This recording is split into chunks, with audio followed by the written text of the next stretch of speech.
The Rich Eisen Show. This fascinates me. I love it. Love it. Live from the Rich Eisen Show studio in Los Angeles. Mike Silver reminiscing about his Rodman days. He was in another room with a stripper friend making some loud noises, and there were some exotic birds all over the house. I thought I tore a putty cat. Today's guests, Ladder Chief Nutrition Officer Adam Bornstein, Hall of Fame basketball coach Larry Brown, actor and comedian Bob Saget. And now, it's Rich Eisen. That is TJ Jefferson booking a guest while one-handed putting. That's how we, our YouTube audience just watched us come on the air here on this Thursday. Oh, wow. And we're describing it for our listeners on Sirius XM Channel 211. Are you literally on the phone with Matt Leinart right now? Is that what you're doing right now, TJ Jefferson? I can't hear you. Just nod yes or no. That's it. Okay, great. We'll explain to you in a second why we're seeking Matt Leinart's participation in today's program. Happy schedule release day, Chris Brockman. Hey, buddy. Happy schedule release to you Happy as well. schedule release day to you, Mike Del Tufo. I'm excited. It's a two-a-day for me. Yeah. Actually, wait a minute. Let me think about this. It's because there's going to be a lot of preparation involved and potentially pre-taping a lot of interviews. Oh, okay. Oh, so it's like... So I'm done here at, as you know, noon Eastern time, right? Pardon me, noon Pacific, 3 Eastern time. Then I will be heading to Studio 2. Eisen Studios North. Well, Eisen, it's Studio 2 in my household, which is the left part of my desk in my home office. Daddy's hosting today, kids. And, oh my gosh, do we have a show on NFL Network in store for everybody tonight for our schedule release show. All right. Remember how long I told you it might be, not just 3 hours? Remember how long I told you it might be yesterday? 4 hours? Yep. Wow. Yep. Oh, The baby. press release says 3. It's not 3. We're going to midnight Eastern tonight. Whoa. Midnight, stroke of midnight is when I will be signing off from Studio 2. Guess I know what I'm watching tonight. 8 Eastern to midnight on NFL Network. I've got a great guest list that I will be announcing at the top of the NBC Sports Center. I knew I'd do it. The NBC Sports Net portion of our program. Love it. Who I will be interviewing tonight on this broadcast. And it is a good one. It's somebody that you've been wanting me to interview for this show for quite some time, Christopher. Oh, really? So Interesting. it's a good guest list. Great tease. I'll have to tune in. I'm trying to get my microphone settled right here on this program. Okay, there we go. I'm all set. We have a schedule release tonight, and let me just, I've seen it. I have to see it. I've got to take it in. I've got to soak it in. I've got to understand what it is before I talk about it for 4 hours. Yes, sir. You have it. Yes, sir. Yes, sir. And by penalty of, I think, serious physical harm. I can't tease a damn thing. With the exception of, this is what I will say. A lot of the reports that you're hearing about this, okay, a lot of the reports that you're hearing about this schedule and all the tweets that you're seeing about it, way off. Way off. Way off. Way off. Okay. And it's great to see. And, I'll repeat this again at the top of the next hour as well. We're going to, understand there will be a segment on tonight's show with Troy Vincent, the head of football operations of the NFL, about the real world aspects of all this. But other than that, we are going to enter the world of season starts on time. Somehow, some way, we will get 16 NFL regular season games in on time. And there will be a bye week, making it a nice 17-week long season, after which we will have a playoffs and a crown champion in Tampa on time. Is that feasible? As we're sitting here right now, you can't say it's not. Is it feasible? As we're sitting here right now, it sounds far-fetched. The commissioner did send out a memo to all teams saying there is no speculation from you about what we're doing, with the exception of this is our plan, and we will change it accordingly based on what the virus does and what we're being told by medical staffs and what we're being told, what each individual team's being told by local and state and municipal governments. All of that stuff. But for tonight, for 4 hours, just like 2 weeks ago tonight, for the NFL draft, we are going into the world of this is what it is. Let's soak it in for what it is, which is everything you already knew, now put in order. Everybody, we knew who was playing who, and we knew who was playing who where. We just don't know the when, what date, and how you as the viewer will consume it. And that may be the only way for you to consume it this year, obviously, if there's no participation allowed by fans in person. Then the way that you will see it is the most important way for you to know about it tonight. And that's what we'll do for 4 hours tonight. 4 hours, man.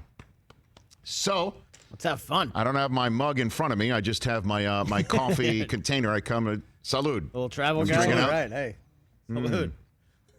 I need to pace myself because that's just my first cup of coffee. I think I'm going to have in 19,000 of them. I think espresso might do better, Rich. Is that right? Yes. Is that your suggestion? Yes. Little shots of espresso. It's going to be a long one, Oh, man. you need some of that Cuban cafe we got in Miami. yeah. There That's you what go. you need. What do I need again? One of that Cuban coffee that's from what Don Miami. just said the same thing in my ear. That's cafecito. Cafecito. That's what you need. What our crew in Miami gave me, the Cuban coffee. Yeah. Do one of those What did they every call hour. it? Did they call it South Florida crack or Miami Something crack like or something that. like Yeah, that? Miami something crack. like that. That's what you need. So Matt Leinart is in, huh? That's a thumbs up. Fantastic. Okay, let's explain to you what we've got going on here. First up, let me go with our first guest. Alex Bornstein is the Chief Nutrition Officer and Head of Content at a sports nutrition company called Ladder, which was launched 2 years ago now by a fellow named LeBron James. Have you heard of him? I've heard of him. And a co-founder, Arnold Schwarzenegger. Have you heard of him? I've heard of him. Adam Bornstein. What did I say?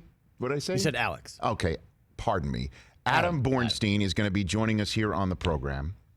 And, obviously in these days and times about trying to stay fit, trying to stay healthy in the confines of your home mostly, or whatever you might be able to do somewhat directly outside it and be social distant. Adam will join us to give us a few tips on that and maybe find out just how healthy is Taco Tuesday, really. We'll get into all of that with Adam. And then you can see at the very end of our program, we'll have some fun and laughs with our good friend Bob Saget. Now, Larry Brown, why would the Basketball Hall of Famer be right in the middle of our program? Why would Kinda random. Why would we Yeah. have Larry Brown phone in? By the way, only coach in the history of this great round ball sport to have a championship at the collegiate and National Basketball Association level. And if you want to throw in the fact that he was a terrific player himself in the ABA and also in North Carolina. And so we could go in so many different directions with him, especially since he was the coach for the Indiana Pacers in Madison Square Garden the day that Reggie Miller scored 19,000 points in 8 seconds. Oh, wow. He was the coach of the Indiana Pacers in Madison Square Garden 2 years later when Patrick Ewing, 7 feet tall, decided to finger roll in a crucial shot, not try to jam it in the face of the Dutch boy, Rick Smits. He was the head coach of the Pacers that day. Oh, 2-time Olympic gold medal winner. One as a player, one as an assistant. I mean, I could go on and on and on and on. I mean, Hall of Fame career, obviously. But it was 18 years ago today. 18 years ago today. That he was the head coach of the Philadelphia 76ers and his all-world player, fresh off of elimination from the National Basketball Association playoffs. The year before, they wound up 3 games shy of a championship. The one win with Allen Iverson stepping over Ty Lue, if you know. That's right. Right. So anyway, year later, it's fallen completely apart. They did make the playoffs barely, and they get waxed by the Boston Celtics. And a couple days later, Allen Iverson steps to the podium in a post-game press conference, having just found out that a close friend of his had died. And he was asked about Larry Brown's comments that grew louder and louder as the season went on about his lack of practice. Practice. If a coach say I miss practice and y'all hear it, then that's that. I mean, I might have missed one practice this year. But if somebody say he doesn't come to practice, it can be one practice. Out of all the practices this year, that's enough. If I can't practice, I can't practice, man. If I'm hurt, I'm hurt. All right, very good. I mean, you're still going. That. Oh, it goes on. It ain't about that. There we go. I mean, it's not about that at all. You know what I'm saying? I mean, but it's easy to talk about. It's easy to sum it up when you just talk about practice. We sitting here, I'm supposed to be the franchise player, and we're in here talking about practice. Well, Coach, I mean, listen, we talking about practice. Not a game. We talking about practice. Not a game. Not the game that I go out there and die for and play every game like it's my last. Not the game.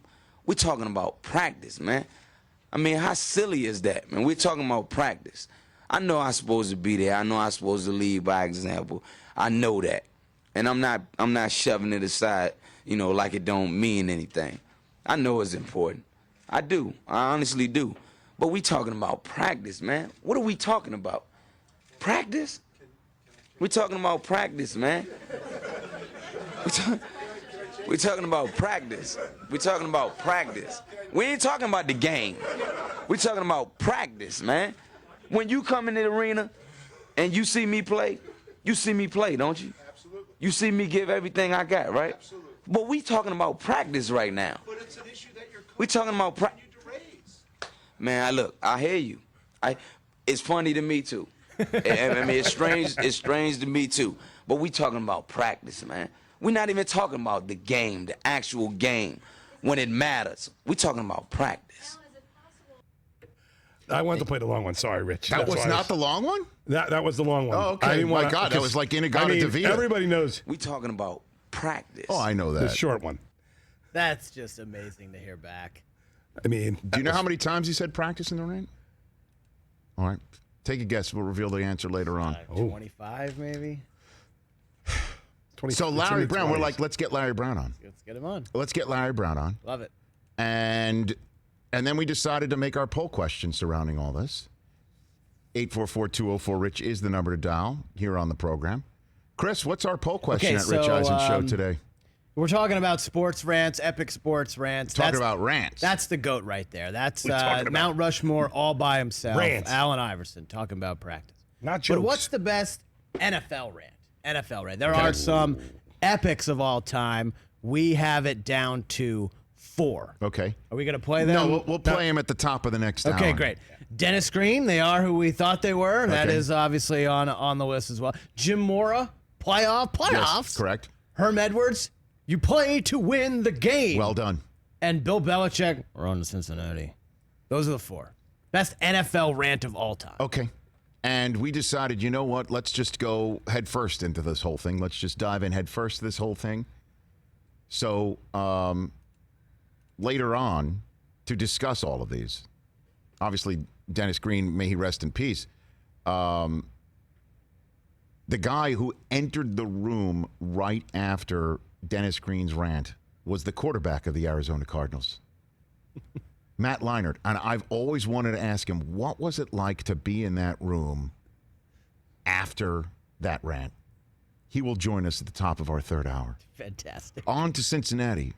Who was the individual who kept on going after Bill Belichick? Because he could have said it once, and that would have been the end of it. That was the end of it. But what made it an instant classic was the reporter who kept peppering him with questions that he responded over and over again with On to Cincinnati.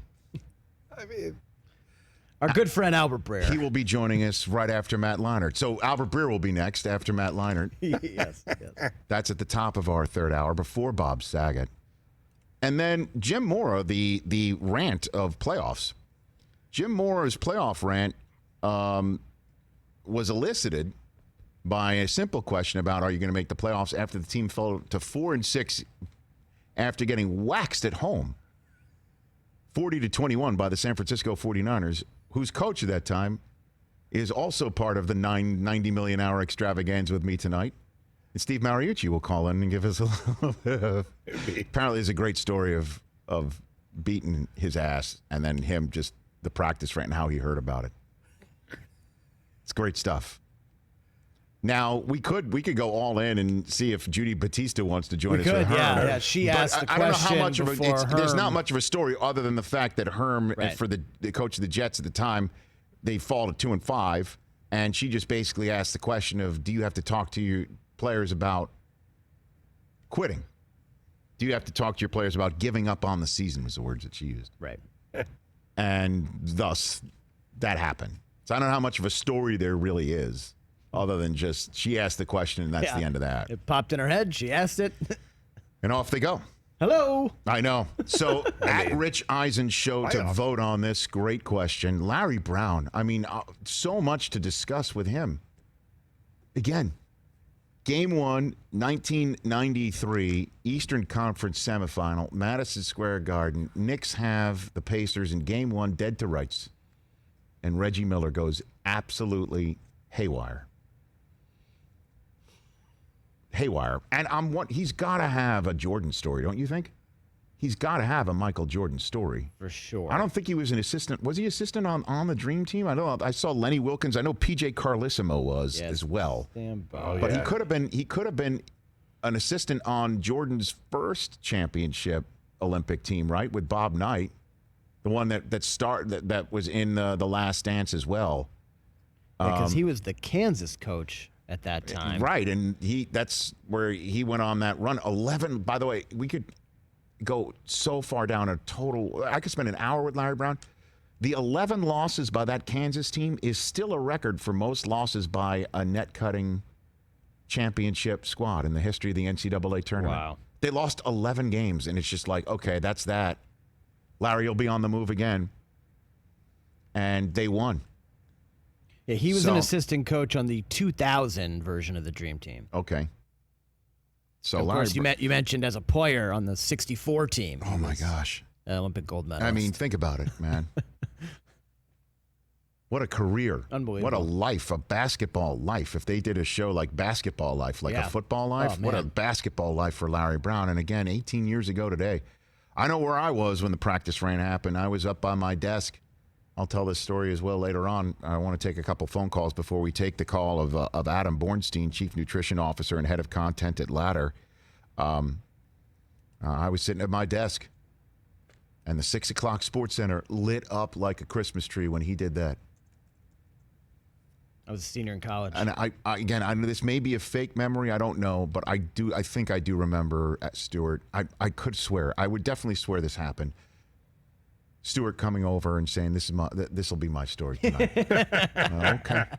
I mean, not the first time you heard those words. No, I know. But he also knew, like, when there was something had to do with McGuire, Michigan, Yankees. That was, it's not like, he worked it out. big-footed all the time. We worked it out. Yeah. We all knew our lanes. And you stayed in them. And some widened them. But when Iverson went on that rant, I was just like, okay, I got this one tonight. 844-204-RICH, number to dial here on the show. Let's go to Jeff in Detroit, one of our longtime friends of this program. Jeffrey, I've got a couple minutes for you here. What do you have for me? Hey, what's going on? I was just wondering, usually I call you around this time. Yep. I'm just actually leaving out real quick. Around this time, I usually ask you, who do you have on your schedule as far as who do you want to see more than anything with the schedule coming out? Like, if all parties are healthy, everybody's good to go. Right. What's the number one matchup that Uncle Rich wants to see in prime time going down? First one I looked for when I got the schedule is, when is Mahomes in Tampa? That's the first thing I looked for. When do the Chiefs go visit Brady? And how many national televised games do the Tampa Bay Buccaneers have? First thing I look for, man. A quick side question for you. Yep. Would Dak Prescott be worth as much outside of the Dallas system as he is? Say, for instance, something happened, the Red Rifle works out. Would Dak Prescott be worth 30 anything outside of Dallas? Here's the thing with that, Jeff. Boy, you just threw me a little curveball there, but I'll answer it. Yes, obviously he is worth quite a bit to the Dallas Cowboys because of who he is and what he's done, and that one, and how much he has already bonded his image with the Dallas Cowboys and vice versa. The dude threw last year for almost 5,000 yards, man. And I'm telling you what, everybody could sit here and wonder whether he's worth the money or not. In this system, in this day and age, you damn straight he is worth it, and somebody would pay him that much. If Kirk Cousins made as much money as he's been making, and I appreciate the call, Jeff, that I don't know where Jeff was. He's moving around. He's moving around. Yeah, But you know what I'm saying? Dak on the open market Oh, baby. would be a ton of money. Yeah, for sure. He would get that money. Somebody would pay him that. No doubt. I know what sort of grief he got, for having a party or something like that. But how many times have you heard Dak being an issue with anything or anybody or anything? Nope. He's a dream to have as your face front guy. He is, last year, only Jameis threw for more yards than Dak. But when it comes down to it, that team should not have been 8-8 last year, and you do blame the quarterback. Certainly in the Dallas Metroplex area, that's where pressure squarely gets put, and we're still waiting for his long-term contract. This is amazing that hasn't been done. Oh, incredible. I think he's just going to play on the franchise tag. I don't know how that would be possible. Wait for that salary Why cap would to that go happen? up and Why then would get you do $40 that? million But per year. Why would the Cowboys? Well, it's not smart for the Cowboys. It's No. smart for Dak. I know, and that's why I guess it's a that's why Jerry Jones is constantly saying it's a two-way street. I think he constantly is saying that Dak is it takes two to tango in order to get on the dotted line. Right. Rich, not to interrupt, can I just bring something up about Dak too? Well, put a pin in that because our guest just called in the gotcha. program, sir. All right. Okay, here we go. From the chief nutrition officer and head of content at Ladder. You can follow him on Twitter and Instagram at Born Fitness. And Ladder, again, is a sports nutrition company offering premium, safe products along with a support system that provides you a roadmap to live a healthier life. Launched in 2018 by LeBron James, who I have heard of, and co-founded by Arnold Schwarzenegger. Again, another name guy, I would say, right? Chris, wouldn't you say that? I would say I've heard of Mr. Schwarzenegger. The chief nutrition officer and head of content at Ladder, Adam Bornstein, here on The Rich Eisen Show. Adam, pleasure to meet you. Pleasure to meet you too, Rich. Thank you so much. You as well, Chris. Yeah, absolutely. How are you, good bud? So what is going on in your world right now? COVID-19 world, a world about nutrition and trying to stay healthy and trying people either not having the time, money, inclination to focus on potentially wellness and well-being, or maybe having too much time and are wondering how to go about it. Yeah, I think there are two things. I think one, people in general are just scared and confused and trying to figure out what they can do to stay healthy. And then they're trying to figure out how to maintain some semblance of a routine, rituals, habits, so that while everything is shut down, they can still take care of themselves. And I think the latter part is where we've been focusing so much at Ladder, no pun intended, of really just trying to help support people through this. There's so many problems that you're trying to tackle at once, from, like you said, the fear, the stress, the anxiety, being at home. I'm a parent. My two kids are running around, and I'm trying to figure out where to find time for myself. And, we started this Better Every Day campaign where it's just, how can we be an empathetic resource to understand that things are different, but still give you access to people, workouts, nutrition tips, so that given all that's going on, you can still stay healthy. Okay, so what would you suggest? I know that's a very large macro question, but I've got people listening, watching right now are thinking, okay, I am pondering about what I can do or what I should do. What should people attempt to do right now, Adam? Yeah, I think the easiest thing to do is just try and move, not stress about what type of movement you are doing. When people worry about their immune system, there are a lot of things that are very easily misunderstood. For instance, right now, a lot of people are worried that if they are being inside for so long, their immune system is just going to shut down, which isn't the case. Our immune system has the longest memory in the world. Basically, it just stays in neutral right now. So you don't have to worry about that. What you have to worry about is doing the type of things that don't maintain the health of your immune system. And one of those is movement. Another huge one is sleep. If you were to just focus on getting steps, whether it's walking around your home, going outside with a mask on, and trying to sleep 7-8 hours a night, that would be quite possibly in times like these the healthiest thing that you can do, bar none, period. And then from a diet standpoint, everyone's got to give themselves a little bit more lax on what they're eating just because of everything that's going on.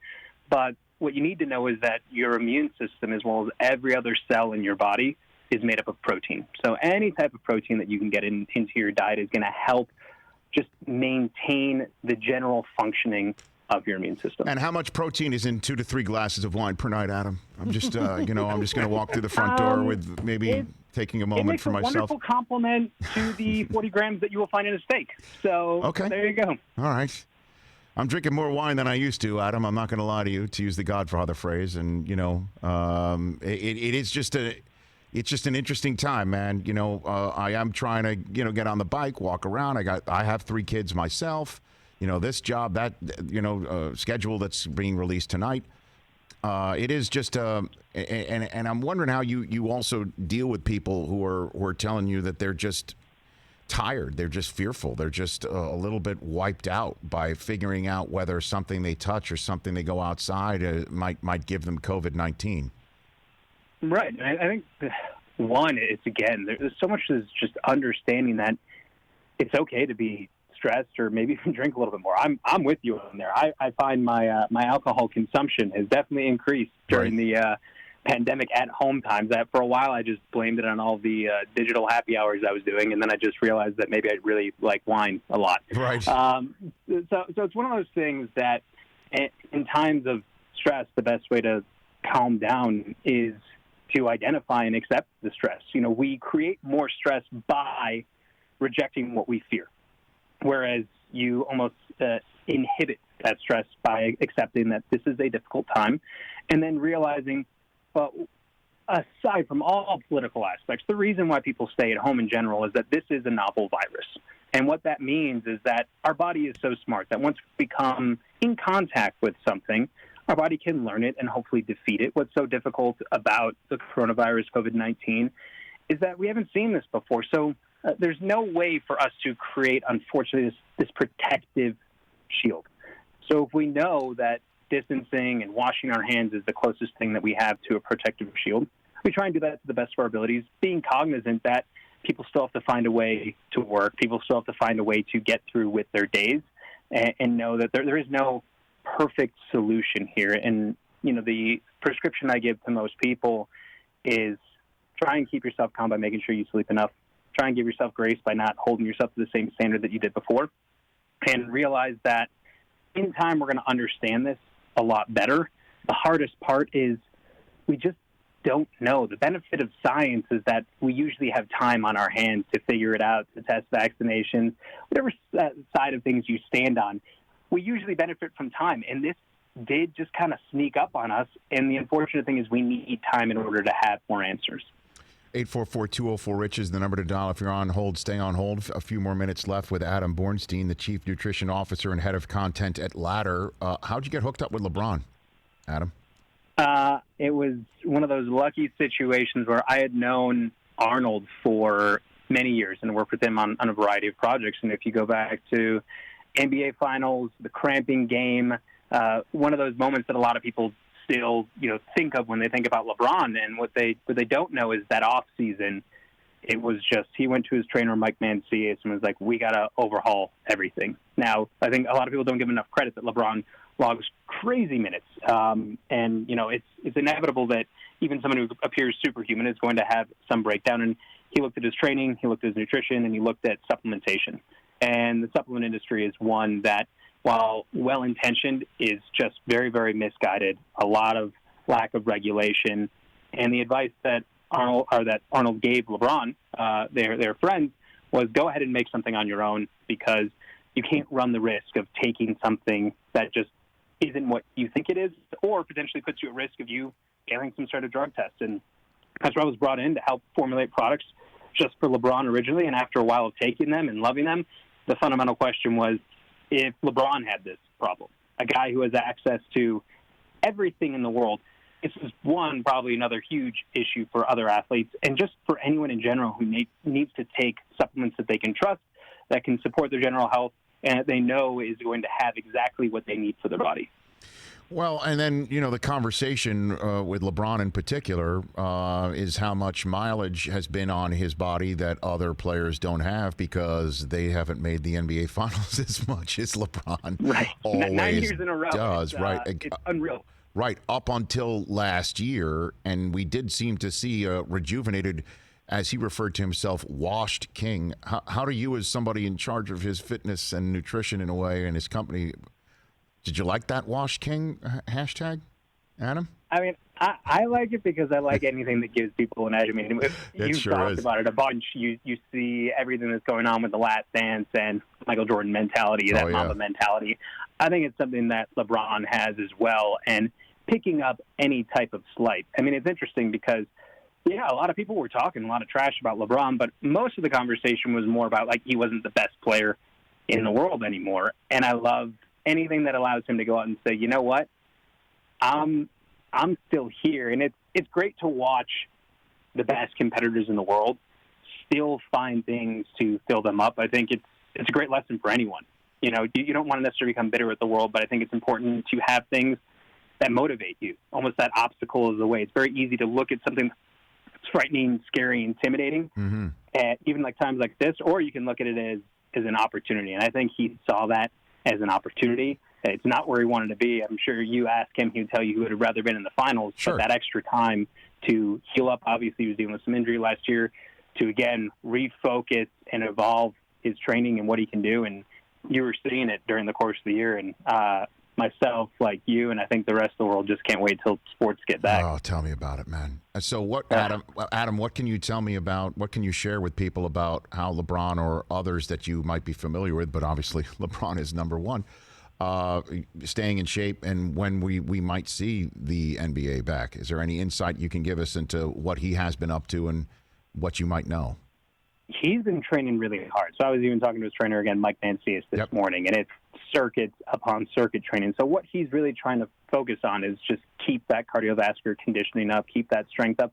The toughest part here is that the body doesn't decondition as quickly as you think. You usually have a nice period of time before you'll see a breakdown, especially the best athletes in the world. But we've been shut down for so long that the real question here isn't, can we start up? The question is, what condition are athletes going to be in? Because typically you go through an off-season. An off-season is the opportunity where, athletes have there is no off-season mentality. The off-season is a chance for people to really hone in on what weaknesses they want to build up, whether it's strength, power, speed, skill.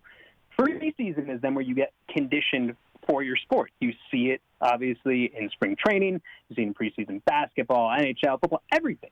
We want to get you sport-specific ready.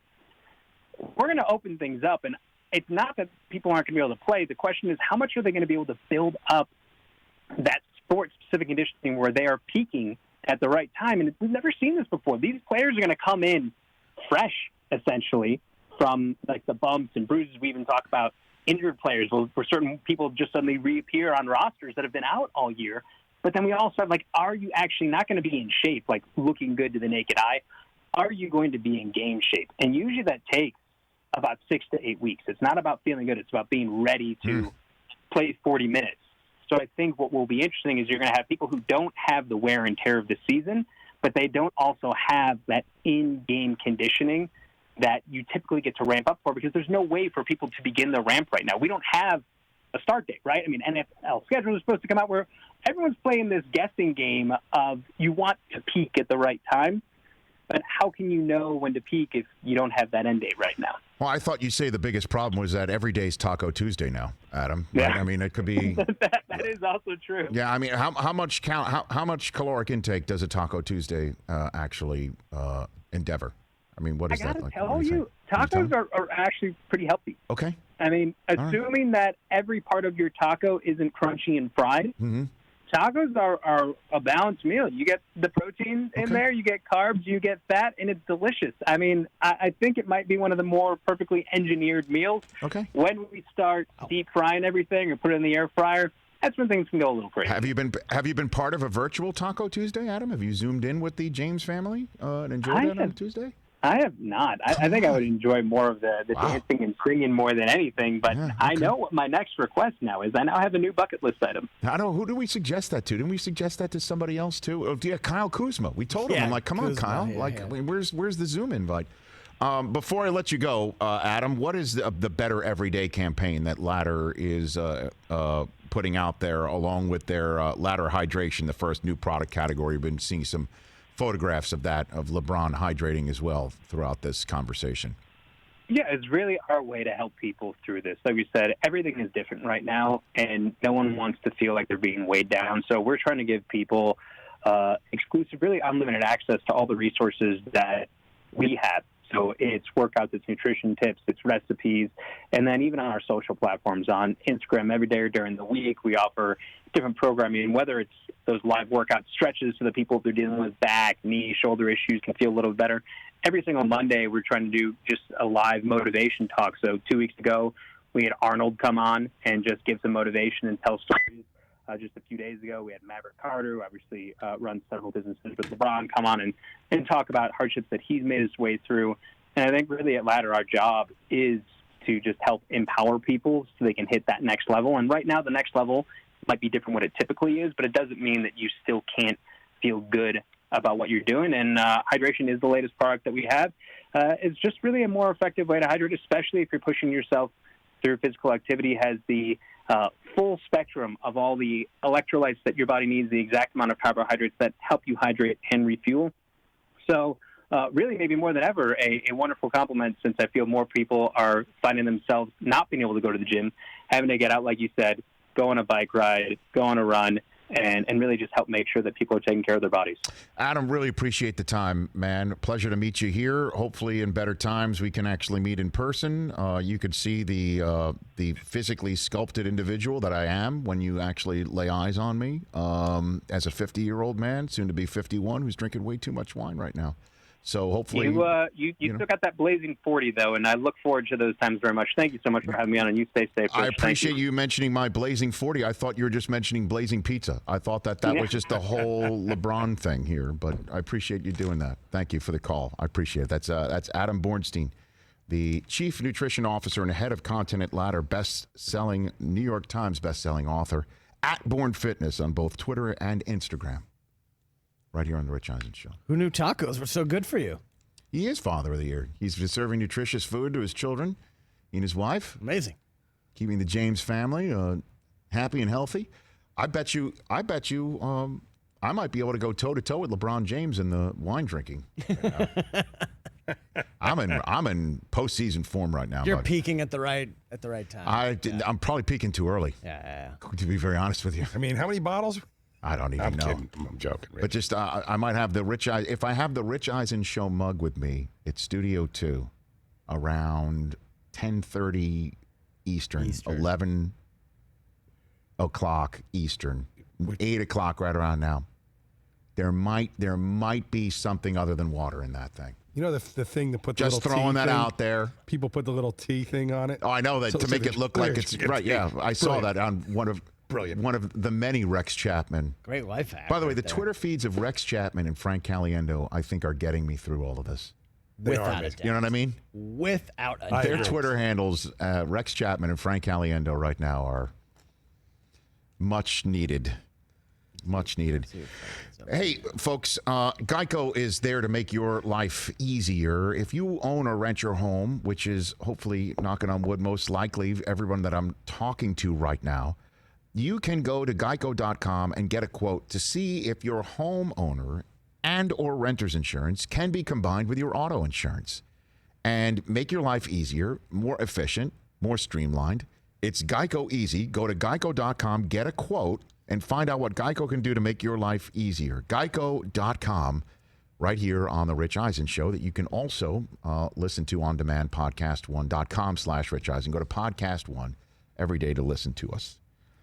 844-204-RICH is the number to dial. Let's go back to the phone lines, the 454s that have been kind enough to wait throughout that conversation. Oh my gosh, and I feel bad. Guys calling all the way from Israel. Let's take Rafi's call from Israel. That's line 3. How are you, Rafi? Hey, I'm doing well, Rich. Nice to talk to you again. Nice to talk to you again. Halfway around the world. What can I do for you, sir? Yeah. So my question again is this is about schedule. Now, being a Bills fan, I'm used to the 1 o'clock games, and personally, because of my situation, I love 1 o'clock games. Translates to 8 p.m. for me. Okay. I get to sit down, nice beer, football Sunday, right? It's 8 o'clock. Is it 8 o'clock? 8 o'clock. So if it's a 1 o'clock game, Right now, it's right now 20 to 8. Okay, sounds good. 20 to 8. Very good. Okay. So right, got it. But my question in general is, are there any other organizations that you think would be deserving of primetime games that probably you're not going to get it due to being a small market team? Like, I could personally see Denver getting a bit of a shaft job here when it comes to primetime games. You know what? Denver's a very popular franchise, and here's the thing: is I don't want to act like I haven't seen this thing. So I don't want to sit here and give an answer that people might parse for anything, other than to say, you know, that that you might have to, on occasion, as a Bills fan sitting where you are, stay up a little later than you're used to. How does that sound? If I can okay, I can deal with that. Drop that as a little nugget for you. I'm not used to primetime games. I grew up during the drought. So. There was somebody sitting in the land of milk and honey, upset over the flexing of a Bills game last year, and I think we're talking to him right here. Rafi, thank you for the call. I love that. Now that's what the NFL is about, right? You got a Bills fan who said organization, so it sounds like he might be living in the Western New York Canadian border, living in Israel right now, wondering about the schedule, and if the Broncos get the shaft. That is NFL fandom. Did you just drop a nugget? I've been told not to hint at anything. I mean, look, I mean, what am I going to say? Stuff is going to leak, though, so, you know. I've got to tell you, so far, based on what I'm seeing on Twitter, we're airtight. Okay. But I'm holding my breath that the tradition, unlike any other, that Mike Francesa gets the schedules of both New York football teams. I was just going to his Twitter page right now to see if the Giants are playing. Honestly, the tradition, unlike any other in football. We know there's only one tradition unlike any other. And by the way, I'm talking to that gentleman tonight live on NFL Network. Nice. He's one of the many that I'll be talking to tonight. I will say hello, friend. Francesa always gets it. All right, he hasn't tweeted it yet. Nothing yet. So, I think he's probably saving it for his radio show, which may not be on the air just yet. That's true, too. Yeah, you're right. He wants to do it live. Let's go to Wyatt in Wisconsin. You're here on the Rich Eisen Show. How you doing, Wyatt? Good. How are you, Rich? What's going on, brother? Nothing much. Big inspiration. I have a question about Frank Gore. Hold on a second, Wyatt. Am I the big inspiration, or is Frank Gore the big inspiration? I want to get that. How am I a big inspiration, Wyatt? Well, I've had a lot of ups and downs in my life, and I feel like just watching you and your comedic relief, it just kind of helped me a lot through that time. Wyatt, how old are you? 14. Wyatt, we need more ups and downs, brother. Let's. Oh, are you there? Are you there, Wyatt? Yeah, okay, good. I hope more ups than downs, man. So if I'm ever been there for you in any of those downs, I'm sorry that you're down. I'm thrilled that I was there for the ups, and let's talk and get you up right now. How does that sound? What do you got in your mind? So Frank Gore just got signed by the Jets for a 1-year deal. Yes, he did. 36, going to be 37 in a couple days. That's right. More than twice your age. Son just enrolled into college. Do you think Frank Gore is going to wait till his son comes into the NFL to be one of that father-son relationship? Did you see that? Did you see? I saw that too. His son, Southern Miss, right? Is that where Frank Gore's kid just enrolled at Southern Miss? Yep. Man, that means he's got to be 40 years old out there. Why not? Why? I mean, the guy loves football, Frank Gore. Wyatt, this guy just breathes and eats it and sleeps it and just and it courses through his veins. Why not? A 40-year-old Frank Gore playing with his son? That would be amazing. Well, his son's got to make the pros too, you know. Yeah. And I mean, the thing is, he doesn't have to be 40. His son can enroll, and he can go in the NFL early. He doesn't have to go through his 4-year. That's true. He could go 3. It's got to be 3 years from your from your high school graduation. So Frank, earliest would have to be 39. But that would be wonderful. Is your team the Jets or the Packers? I'm a big Packer fan. Okay. All right. Well, enjoy the drama that's playing out there, Wyatt. Enjoy all that. And thank you for the call. You call anytime you're down. You call, okay? Or up, whatever. But certainly when you're down, you call me, all right?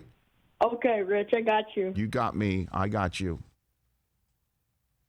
And a 14-year-old saying I had some downs. Come on. That's just this world, man. Big inspiration. Are you saying what he said, or am I inspiring to you, Chris? You're inspiring to me. You don't have to say that. You don't have to say. Yeah, but I know what you need to hear. I can hear TJ laughing. TJ, you want to come here and ask the question you were asking when Adam Bornstein was on the phone? I didn't want to keep him Mike's holding open, anything. TJ. Your mic's open. What did you have before? It wasn't so much a question as it was a statement I had. About Dak? But we were talking Dak. Is he worth the money outside of the Cowboys organization? Which is, by the way, Jeff in Detroit is always asking some great questions for us to chop it up. Barbershop. He's the king of chopping it up. So. All right, so what do you got over there, TJ? I'm just going to come over here. Where are you going? He's walking over to the. He wants his own camera. He wants his own camera. He's getting his stool out on the golf putting green. My gosh, like you're about to croon. You're like Phil Donahue. We got 10 minutes. What I wanted to say is, because obviously on our chat room, the Cowboys are always a topic of conversation. Sure. But I just want to throw in the thing about Dak. His greatest ability, not to sound corny, is his availability. I mean, you're talking about a guy 4 years in. 16 games, started every game, 64 games. So, he's dependable. He's dependable, and that counts. That counts for a lot. That's why he's dependable. He is reliable. He is wonderful. He is talented. He's got a huge upside. The issue is that he has not won very much when he's supposed to. True. Other than the fact that he came in like a house of fire and sent Romo to the booth at CBS. And then this past year, went 8-8, when you're supposed to take a step forward, right? When you go into Los Angeles after winning a playoff game, and you come here and get bounced by the eventual NFC champion Rams, you're supposed to come back with your running back coming off the beach at Cabo, getting paid, and you got your weapons everywhere. And the window was open last year, and I know that the coach was the one that ate it. There's a lot of people out there that wonder if Dak is really that guy, and his numbers support it, and I believe in him. And I believe that Andy Dalton is there because you can't have somebody with Cooper Rush's experience level backing him up. What did your lovely mother of your child call Andy Dalton? Oh, yeah. She said Andy Dalton's now the Cowboys' Dak-up. The Dak-up quarterback. It's a Dak-up quarterback, yeah. She is fantastic in every way and far superior to you in virtually every way, Chris. Well, I'm aware of that, and I get reminded every time I'm on. Andy Dalton is the Dak-up quarterback. I saw her tweet saying that she was like very about to walk into the that. shower, and then I was outside doing some sit-ups, and she walked out and was like, hey, this is what I just thought of. Told me her joke, and then went back into the shower. You could have easily told that story without the sit-ups part. Well, we just had Adam Bornstein on about about working out and home fitness. You could have easily done without the flex. Oh yeah, so I'm doing my ab work. I was doing a little ab work yesterday. Did you guys do ab work yesterday? I did. And my stand-up comedian, writer, partner in life, mother of my child, she comes up with this great idea. But I'm like, were you on your lawn like T.O.? Where were you doing sit-ups outside? I was on. I had a mat laid down on the brick walkway on our side. Next question. Yeah. Next question. Drew Rosenhaus was there. Next question. By the way, by the way, that wasn't a rant per se, but Drew Rosenhaus's next question stuff when T.O. was that was off the live on the air. charts. You had to be live too, right? Was that? How long ago was that? Let me tell you something. We were live. Let me tell you something. You were with me. If I had to rank the people who kept me from going home the most as host of NFL Total Access between 2004 and 2011, the 2005. The person who from when we come on the air in November of 2003 to the lockout year of 2011 was when I hosted the daily NFL Network signature tentpole news and information program, NFL Total Access. I hosted that show virtually every day. Oh, yeah. Okay? Forever. From the minute we come on the air to the end of the lockout, which I was, by the time the end of that lockout hit, and I honestly, I probably have more hair today than I did that lockout year. The gray hairs, I have, oh my God, the gray beard, all from the lockout. I blame it all in the lockout. When I'm on the air saying, hey, everybody, here's the top free agent running backs, but we don't know the rules of free agency, when it might happen, or if it will happen. Oh, my God. Imagine hosting a show like that. Huh. But people are wondering what we're talking about today. We made it out. So long story short, if I had to rank the athletes, the NFL players who kept me from going home, who caused me to call Susie up the most and say, hey, look, I know we had plans tonight.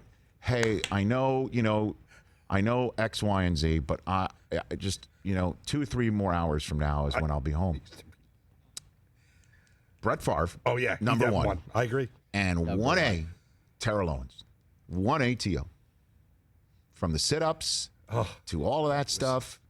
Okay, don't forget, before the sit-ups and all that, he was going to Baltimore. Remember that? And he nuked the trade to Baltimore. Oh, yeah. That's wound up in Philly. That's how he wound up in Philly, because he wanted to be with McNabb, right? Right. And they were stuff. amazing that first. They went to the Super Bowl. All of that stuff. Then the ankle breaking, then him coming back, then, me going to the Pro Bowl and expected to interview both McNabb and T.O. a couple days after losing to the Patriots, and then being told, no, you will interview both of them, but they won't be interviewed together. They must be separate. And we're like, huh. The beach. What's that about?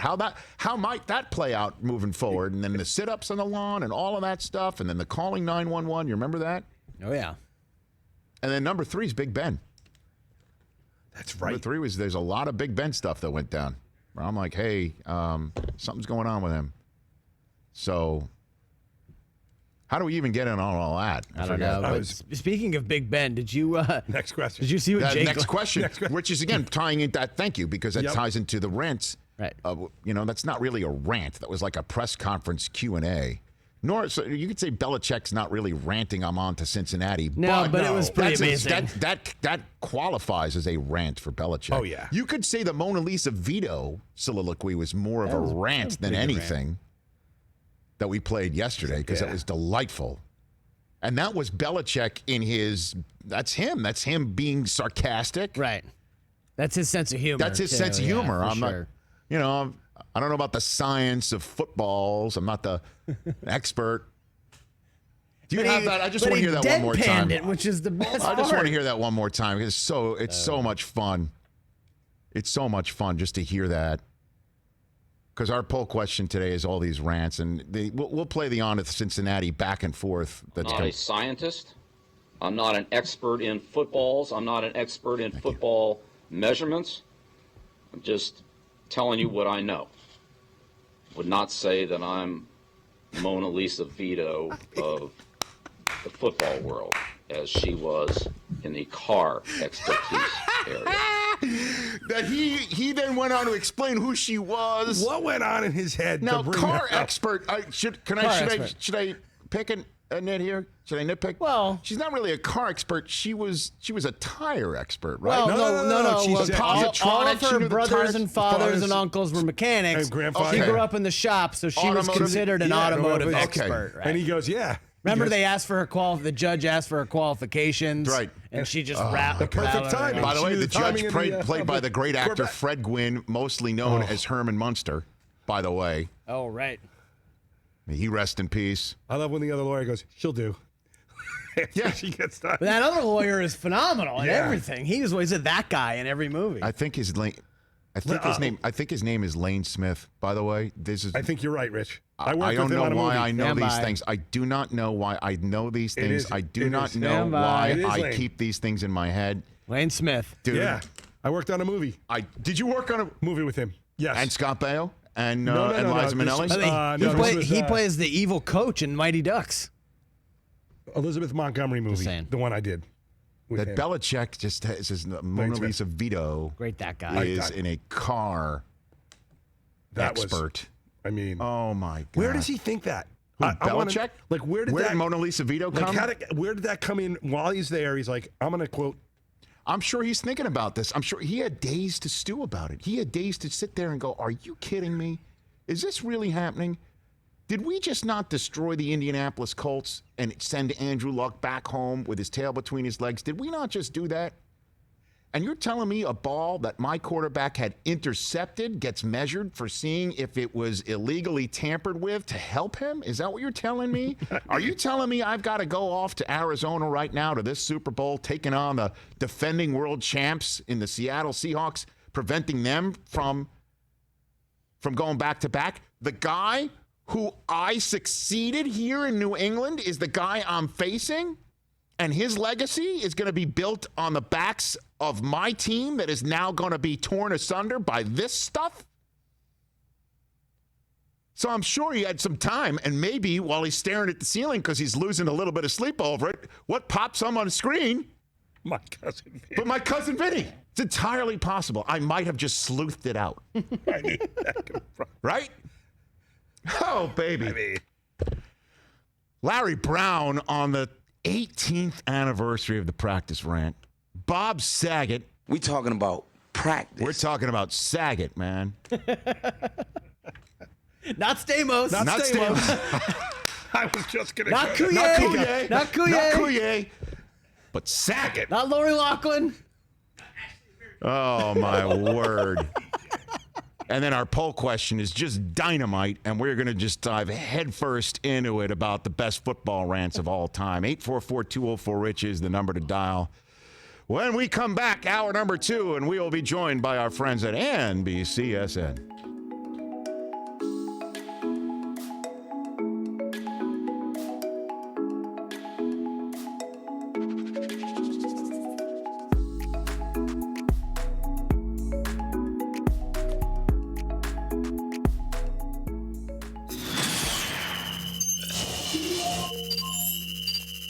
Will Ferrell and John C. Reilly. Good to see you, gentlemen, right here. Very much. Very much good to see you, too, Rich. Yeah, right back at you. Yeah. Great to see everyone, not just you, Rich. I have a friend who, when he sees someone coming towards him, like in a room that he's supposed to know, he can tell I'm supposed to know this person, but I don't. He goes, there he is.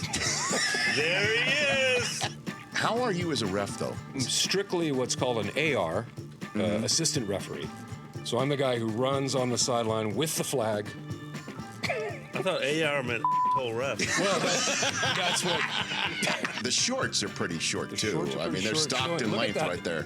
Look at that ample thigh. That's a ham hock right there. Look at that.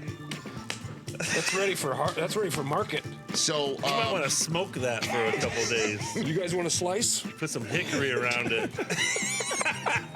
You know what I would genuinely love for you as a second career, if you ever decided you wanted a second career? Finally be a broadcaster.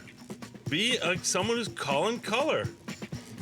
Right? Rich, maybe you could give me a break. I mean, that would boost ratings for whatever sport you were talking about. What if I took over the Rich Eisen show?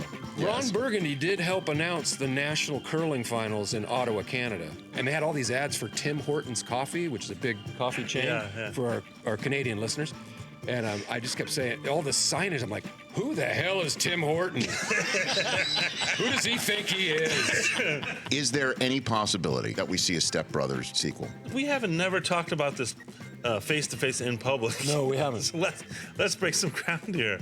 Are we going to do Step Brothers too? I don't think so. Yeah, I don't think it's going to happen either. That's what I thought. Yeah. Put up the Photoshop anyway. Oh, you make sense in that world somehow, Rich.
This is the Rich Eisen Show. This fascinates me. I love it. Love it. Live from the Rich Eisen Show studio in Los Angeles. Mike Silver reminiscing about his Rodman days. He was in another room with a stripper friend making some loud noises, and there were some exotic birds all over the house. I thought I tore a pudding cat. Earlier on the show, Ladder Chief Nutrition Officer Adam Bornstein. Still to come, Hall of Fame basketball coach Larry Brown. Actor and comedian Bob Saget. And now, it's Rich Eisen. Hey, everybody, it's the Rich Eisen Show here on, well, I'll just say it this way. May the 7th be with you. No? That's Chris Brockman? Yeah, that's nope. That's That's not the other day? That's I mean, that was no. a few days. It was Monday. Chris Brockman, Mike Del Tufo, like Rich a- Eisen here, Rich Eisen Show. Hey, but May the 7th be with you. May the 4th be with you, right? I'm 3 days late. Yeah, you missed it. I just It's don't. okay. I you know, know, it's I know fine. that there's very rare. Is there a day where you make a pun based on somebody's lisp to bring in a science fiction film that's very popular generationally? Sure. But today is May the 7th be with you. It is a celebratory day, Christopher Brockman, and the rest of the Rich Eisen Show viewing and listening audience. Are you sure? Yes, the schedule of the National Football League that 2020 day. season comes out That 7th day. tonight. And on the 7th day, we got the schedule. Yes. And the show is so long, I might actually be late for it right now. Has it started without you? Tell me if it has. Is the pre show on? Dude, 8 Eastern time tonight on NFL Network. The show that when I heard a couple weeks ago was going to be, 2 hours. We'll do 2 hours, maybe 3 our usual. Yeah, we'll see how it goes. And then it comes out, press release, 3 hours. Nay, not 2 hours, not 3 hours. It's 4 hours long tonight. Baby. And if you see me sitting in my home studio office, stage 2, a.k.a. left side of my home office desk tonight on NFL Network, I will be there at midnight Eastern. Stroke of midnight. My children probably coming in and saying, Daddy, it's time for bed. I'm like, yeah, you should go to bed. Like, no, they probably want to tuck me in. 4 hours of schedule release. As a matter of fact, word went out to National Football League teams. This is a big event. Make some people available. Guess how many people are available tonight? 19 million. Take that for data. That's right. Actually, you want data. Here's who I am interviewing on tonight's program. Are you ready for this? I need to get this thing out right now because it's a whole big hoo-ha. I'll be interviewing on tonight's program Bruce Arians. Okay. The Tampa Bay Buccaneers expected to have many a nationally televised game because when you trade up for Tristan Wirfs, okay? I mean, that's right. Wait a minute. Hold on a minute. I'm being told Brady and Gronk are now on the Tampa Bay Buccaneers. That too. That helps. Yeah. So Arians, I think I'm chatting with him with Kurt Warner, Steve Young to go over the Monday Night Football schedule. All right. I'll be chatting with him with Steve Mariucci, whose voice you may hear very shortly on this edition of the Rich Eisen Show, in which we are now welcoming our NBCSN audience. I will also be interviewing Sean McVay, Mike Mayock. I will be interviewing 3 voices of nationally televised football games. Joe Buck of Fox, who's also on tomorrow's show. Jim Nantz of CBS, who we're efforting for tomorrow's show. His schedule is a little bit wonky. We're hoping to get him on tomorrow's show. And then our first guest in this hour tomorrow, the voice of Sunday Night Football on NBC, Al Michaels. I'll be interviewing all 3 of them at the same time. Tonight? Yes. Wow. Nice. I will be interviewing, did I mention I'm interviewing Andy Reid, the head coach of your world champion Kansas City Chiefs? Mooch will also be part of that conversation. Fantastic. Where will Andy be? And I will be interviewing my Emmy-nominated friend from NFL 100 all-time team, head coach of your New England Patriots, Bill Belichick. I have no explanation for what happened. Fantastic. Yes, indeed. Is he going to be? Don Bowie putting up, our producer, our executive producer, putting up on the screen. He's just pumped. how happy he is, I guess, to be on with me tonight. Let's party. Is he going to be in Nantucket, you think? Will Nike be sitting next to him? I will bring up Nike the dog with him tonight if that's what you want. If that's what you're asking me, yes. I think you have to. Nike the dog. Do I make that my first question? Where's Nike, man? Yes. It's Nike. Do I introduce him? Do I introduce him as Nike's best friend? I think you have to. That might offend Linda. Don't forget. True. I'm just assuming he's not the one who created an Instagram account for Nike. No. Okay. Nike's got an Instagram account? I assume there's yeah. Oh, yeah. Oh, I'm not. Come on. I mean, I'm assuming. You know me with dogs. He's not Insta-snapping, Nike. Yeah, snap facing, right? Nike. He's not snapgramming. Nike he's breaking down video of Jared Stidham. There you go. There you go. There's Nike right there. So, I'm excited for tonight, man. All 256 put out there. Man, I just want to start peppering you with questions, but I know you're kind of I can't. I've been sworn to secrecy. embargoed, I yeah. think they have threatened me with physical violence on the on the conference call last night with releasing any information, hinting at any information. I understand. I will say this though, I have seen a ton of reporting. I've seen a ton of supposition, rumor. I will not call it scurrilous. I will call it coming from a good place. People want to know. Excited. Even though we don't know just how real, is this a mirage or not? But we're going down that wormhole tonight. 2 weeks ago, it was great with the draft. Tonight, we're going to do it with the schedule. But everything I'm seeing right now, Fugazi. Oh. Fugazi. Oh. Ooh. Fugazi. They're trying to trick us a little. I'm trying to think of how I can ask you this question.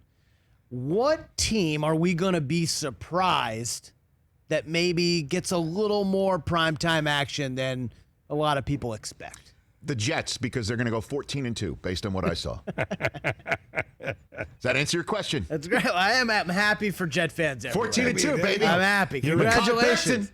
For Franklin Gore, Francis Albert Gore in New Jersey. There's a new Francis in New Jersey, and his name is Gore. Settle down just a little bit. Thank you, Jerry. By the way, who is going to be on tonight's show with Mike McCarthy together? From the yacht? I don't know. Are they on the boat? I don't know. I'll just say this. I don't care. Colleen Wolfe is interviewing the two of them. Okay. I told Colleen a fresh $5 bill when I get to see her next time, crisp, if she starts the interview by saying, Jerry, I too, like Mike McCarthy, have also, full disclosure, not seen every snap of the Dallas Cowboys from last year. Come on, Jerry's got to be on the yacht. That might be his reaction. I told Colleen, I'm like, please, $5. You might have to up the ante. I might have to up the ante. 20. I don't have patience to jack with you today. You know, she's an Eagles person, so she might just, and she's Philly strong. And she's feisty. She's ready to go. You might slide her right in there. I know. $5. I gave her, I'd say $5. But I was also very, fancy free with the wallet last night. You know, Xander comes running in during the Masked Singer. During the Masked Singer says, how much of Alicia Keys is revealed tonight? $100? I'm like, no, 30. There's a bounty in the Eisen household on the Masked Singer. Anybody named Obama? Anybody, LeBron James or Beyonce? If any, because they're all think that the most famous people of all time are underneath these masks. All right. So, first up on the show today, because it was 18 years ago today. Cannot believe it's the 18-year anniversary of the famed Allen Iverson rant, where he talked about practice. 18 years ago. We're talking about practice. That's right. Not a game. Not the game that I go out there and die for. 18 years ago today. Unreal. I was sitting at my cubicle on the third floor, I believe, of Building 2 for those scoring at home in Bristol, Connecticut. Okay. Watching this press conference come in, because it was right at the outset of the 6 o'clock Sports Center. And watching this press conference of, I believe at the time, the reigning most valuable player of the National Basketball Association was the year before, where they've wound up 3 wins over the Lakers shy of winning the championship, and now they were bounced in the first round by your Boston Celtics. That's right. And Larry Brown, the reigning coach of the year from the year before, was talking about Iverson's, if you will, lack of desire to practice more than the coach would prefer. And he had just, Iverson, heard about the death of a close friend and was emotionally raw when he took to that podium 2 days after they got bounced from the playoffs. And would you care to guess the number of times that he said the word practice in this rant? That we do not play in full, but we will when our first guest joins us in a second, who I will reveal in case you might not know in a second. Christopher? I'm going to say 17. Mike? 22. Closest without going over, as you know, it's Price is Right rules here on the Price is Right. Mike Del Tufo wins both showcases. Tell me you didn't look that up. I swear on my life and my mother, I did not look that up. He said it 22 I thought it was, times. I knew it was in the 20s because I remember. Good job, Mike. He said it 22 times, the word practice. That's incredible. So epic. So first up on this 18-year anniversary of the epic rant of practice is Larry Brown, the Hall of Fame coach of the Sixers back in that day. Only human being on the planet to win a championship as a coach in college basketball and a championship as a coach in the NBA. Larry Brown. He's going to be joining us in about 9 minutes' time. And then in the third hour, we're talking about Saget, man. Not Stamos. Not Stamos. Not Coulier. Nope. Saget. Saget. Not the Olsons. Talking about Saget, man. Bob Saget, who's got a podcast out, hosting the new podcast, Bob Saget's Here for You. And his first guest was Stamos. Yeah. Tiffany Haddish, John Mayer, Bill Burr, Howie Mandel. How am I on the pay no mind list? I don't understand. So Bob, who was at my bachelor party. Oh, baby. Because Susie and Bob go way back. They are friends. Long time. So I got to meet Saget, and I'm like, how do I not invite Saget to my bachelor party? Yeah. So where was it? Las Vegas, Nevada. Okay. So Bob will be joining us. No questions asked, please. No questions asked. Family show. And let's get to our poll question because it is dynamite. I'm very excited about that. At Rich Eisen Show, and you could call us, 844-204-RICH. We will have time for your phone calls throughout the final 2 hours of this Rich Eisen Show that comes on, by the way, every day at noon Eastern time on Sirius XM 211 at noon Eastern. Listen to us all 3 hours. YouTube.com/Rich Eisen Show. That is how we are streamed as well. Chris Brockman, what is our poll question at Rich Eisen Show? Okay. People to vote on? Do we want to play them after each? No, I think everybody knows what they are. Okay. Since Iverson is the GOAT rant, they will be played for at some... all of sports rants. Yes. We're going to narrow this down to football. So what's the best NFL rant of all time? Yes, sir. Dennis Green, they are who we thought they were. Yeah. Well, rest in peace. Here's what I will do with each one of them. This was the Monday night game on the October 16, 2006, 14 years ago. Unbelievable. The Arizona Cardinals are up 23-3 when their quarterback, Matt Leinart, fumbles, returned for a touchdown by Mike Brown, who always went house. Then, with 5 minutes to go, up now 23-17, 2020 Pro Football Hall of Famer Edgerrin James fumbles. Peanut Tillman takes it to the house. They're now only up one. Okay, they're only up one now. And actually, now they're up 23-17. That's what made it 23-17. And now they give the ball back and punt it to Devin Hester, who takes it to the house for a 1-point lead. And then Matt Leinart actually gets the team in position to win with no time left, and Neil Rackers shanks a 40-yard field goal, leading to the famed rant, the Bears are who we thought they were, and we let them off the hook. Unbelievable. And you want to crown them. So, joining us in the third hour to reminisce about this, Matt Leinart. Hey, all right. Who is, if I'm not mistaken, the person who was in the press conference room the moment after Green finished up. And everyone's looking around like, yep, Matt, the great PR man in Arizona, Mark Dalton, said that Matt Leinart will be the only other person in this room. He's about 5 minutes away. Matt Leinart will be the only other person in this room, probably about 5 minutes away. There you go, right there. Okay, so that's our first option. That's the first option. Our second option, the great Jim Mora Sr. You all know this one. Playoffs. There you go. Playoffs. Very good. Playoffs. Yep, that was in 2001. Oof. 2001 when the Indianapolis Colts fell to 4-6. Oof. The exact date is November 25th, 2001. And they lost 40-21, 5 turnovers, 4 interceptions of Peyton Manning. Whoa. By the San Francisco 49ers, whose head coach Steve Mariucci will join us later in the program to give a great story about how he heard about beating Mora's ass, is the way he refers to it off camera, because he loves Jim Mora Sr. Mooch will join us later on about it was his doing, his 40 burger that led to Mora's rant. Amazing. Our third option, the great Herm Edwards. Hello, you play to win the game. That was on the 30th of October of 2002 when the Jets fell to 2-5, and Judy Batista asked him, "Do you talk to your team about giving up on the season?" And thus, a rant was born.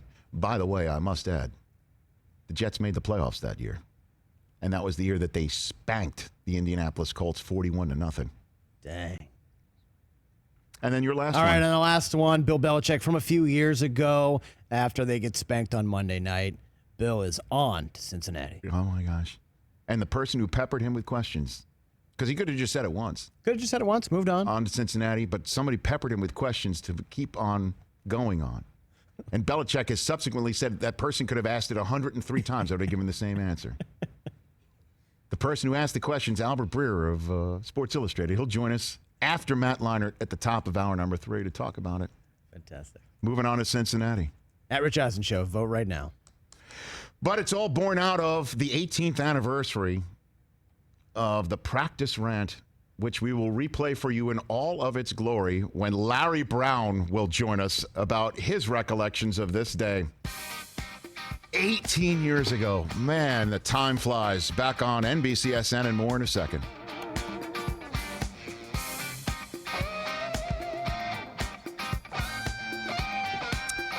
I mean, we're going to play all of them in their glory later on. They are all amazing. Phenomenal. I mean, we just, we could get Judy calling in, but what more do you need other than just she asked the question and off it went? Maybe we can get her in later on. Yeah. I mean, or just what the... A lot of people are just sitting around looking to call, like having no problem calling into shows. Yeah. What the tone was like in that room when Herm just went off. Jets were 2-5. Made the playoffs that year, huh? Made the playoffs. Oh, look at the remade lineup right here. Look at Mooch looking all steel blue. Mooch has got that. Look at like, Mooch. Turn. That's like... That. Yeah, he's turning. He's got going. that turn. He's going left. Yeah, there? he's like this. Did they go? You know what that look is of Mooch right there? And I'll describe it for the listening audience on Sirius XM channel 211 Dan Patrick Radio. That look of Mooch right there is like, you have chicken parm? Did someone say wine? Are there pizzas over there? You know that gif of Arians moving his head so fast. Head. Yeah, the snap head. Yeah. You have chicken parm? Have you made your ziti for Mooch yet? Have you made your ziti for Mooch yet? I thought we did. No, have? No. You haven't made your ziti for Mooch yet. We've eaten Mooch's. These are now things like that we look forward to. Yeah. Although you could technically make it, freeze it, send it to him. Oh, dry ice. You need to bring it in. That for would us. actually be it. Yeah. When's the next time? Can you make a ziti for us? My kids miss a ziti. What are you doing tonight? I'm watching the schedule. Watching me.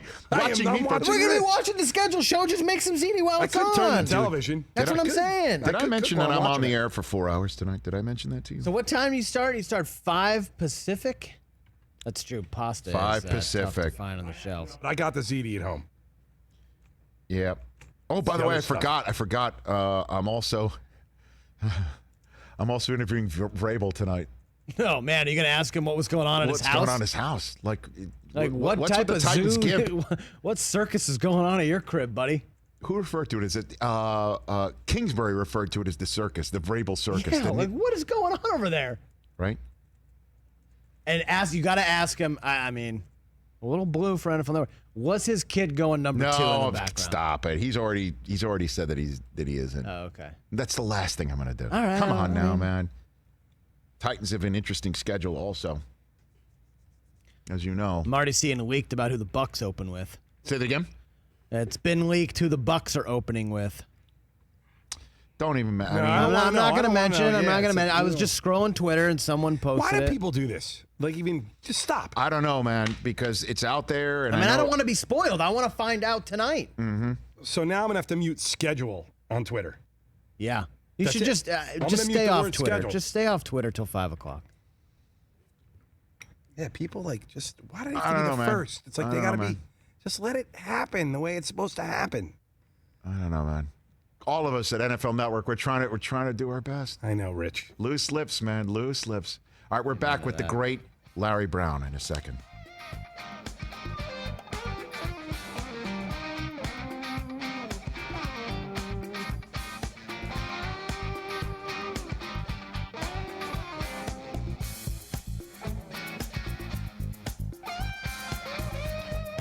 Welcome back to the Rich Eisen Show and NBCSN Sirius XM Channel 211, youtube.com/Rich Eisen Show. It was 18 years ago today. I'm getting ready to watch the 6 o'clock Eastern Sports Center. I was doing the 2 a.m. Sports Center that night. I remember I was sitting right at my desk, and this press conference goes down with Allen Iverson. It took 2 minutes, it seemed like, for Stuart Scott to come around my prefabricated cubicle out of his area to basically say, this story is mine tonight. I'm like, okay, got it. Check that mark. Because Allen Iverson, who was at the time the reigning MVP from the previous year, where the Sixers coach of the year, Larry Brown, and the Sixers wound up 3 wins shy of the championship. And the next year didn't go as well, and they just got bounced by the Boston Celtics. And a couple days later, Allen Iverson, who had just found out about the passing of a dear friend, close friend, stepped to the podium and was asked about his coach's frequent complaints about his, I guess, lack of desire to practice. And this is what happened. That I miss practice. If a coach say I miss practice and y'all hear it, then that's that. I mean, I might have missed 1 practice this year. But if somebody say he doesn't come to practice, it can be 1 practice. Out of all the practices this year, that's enough. If I can't practice, I can't practice, man. If I'm hurt, I'm hurt. I mean, simple as that. It ain't about that. I mean, it's not about that at all. You know what I'm saying? I mean, but it's easy to talk about. It's easy to sum it up when you just talk about practice. We sitting here, I'm supposed to be the franchise player, and we're in here talking about practice. Well, Coach, I mean, listen, we talking about practice. Not a game. We talking about practice. Not a game. Not the game that I go out there and die for and play every game like it's my last. Not the game. We talking about practice, man. I mean, how silly is that, man? We're talking about practice. I know I'm supposed to be there. I know I'm supposed to lead by example. I know that. And I'm not shoving it aside, you know, like it don't mean anything. I know it's important. I do. I honestly do. But we talking about practice, man. What are we talking about? Practice? We talking about practice, man. We talking about practice. We talking about practice. We ain't talking about the game. We talking about practice, man. When you come in the arena and you see me play, don't you? absolutely. You see me give everything I got, right? Absolutely. But we talking about practice right now. But it's an issue that you're We talking about practice. to raise. Man, look, I hear you. It's funny to me too. I mean, it's strange to me too. But we talking about practice, man. We're not even talking about the game, the actual game, when it matters. We talking about practice. That's it. And joining us right now here 18 years later on the Rich Eisen Show is the Hall of Fame coach of those 76ers. He is Larry Brown. How are you, Larry? I'm well. I miss my family. I feel bad for everybody that has to go through this.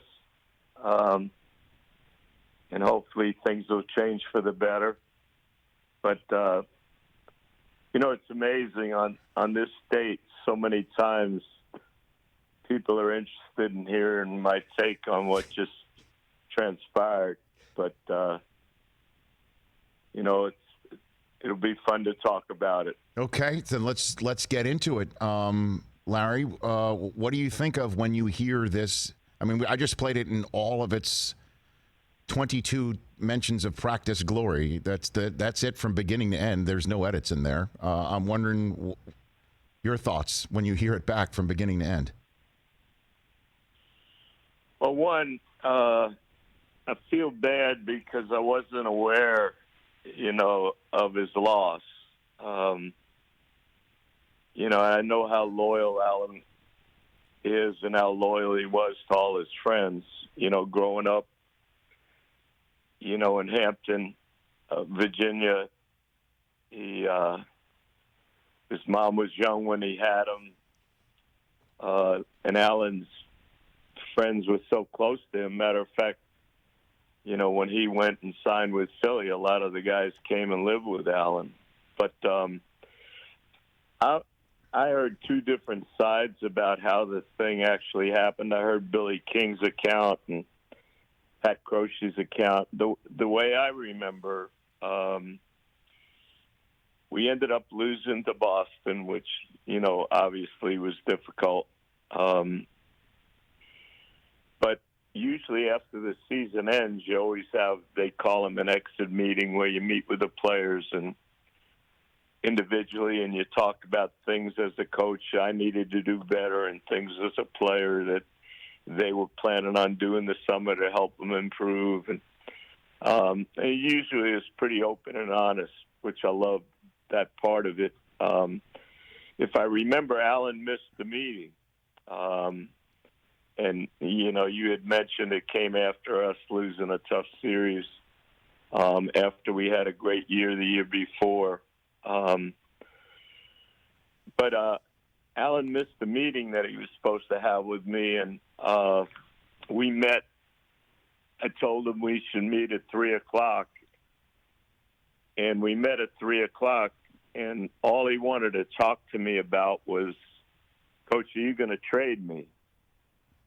And that was really first and foremost on his mind. And I said, basically, Allen, as great as you are, and you're our best player and probably as good a player as we have in our sport, that I said, in order for us to take the next step and continue to get better, you got to set an example. And we talked about things I thought he needed to do better and things that, he felt would help him in terms of him develop, and that I needed to do better. And, I'm a stickler for, everybody doing the right thing all the time. And especially if you can coach your best player and he buys into what you're doing, you become a hell of a coach. Sure. And nobody admired Allen any more than I did or his teammates. When you hear the conversation about every time he stepped out on the court, you never saw anybody compete any harder or have more of a will to win than he did. I used to talk to him all the time. As great as Michael, was, and all the great players we had in our league, I thought Allen had an impact on more people because more people could identify with him because of his size and his courage and the way he played the game. And we used to talk all the time, I thought, about how he could help kids, by setting a good example. And the same thing about how I thought he could help our team. So basically, we had this long conversation, and the only thing that mattered to him during the time we were talking about is, I heard rumors about, me possibly being traded, Coach, and I don't want any part of that. I want to be here.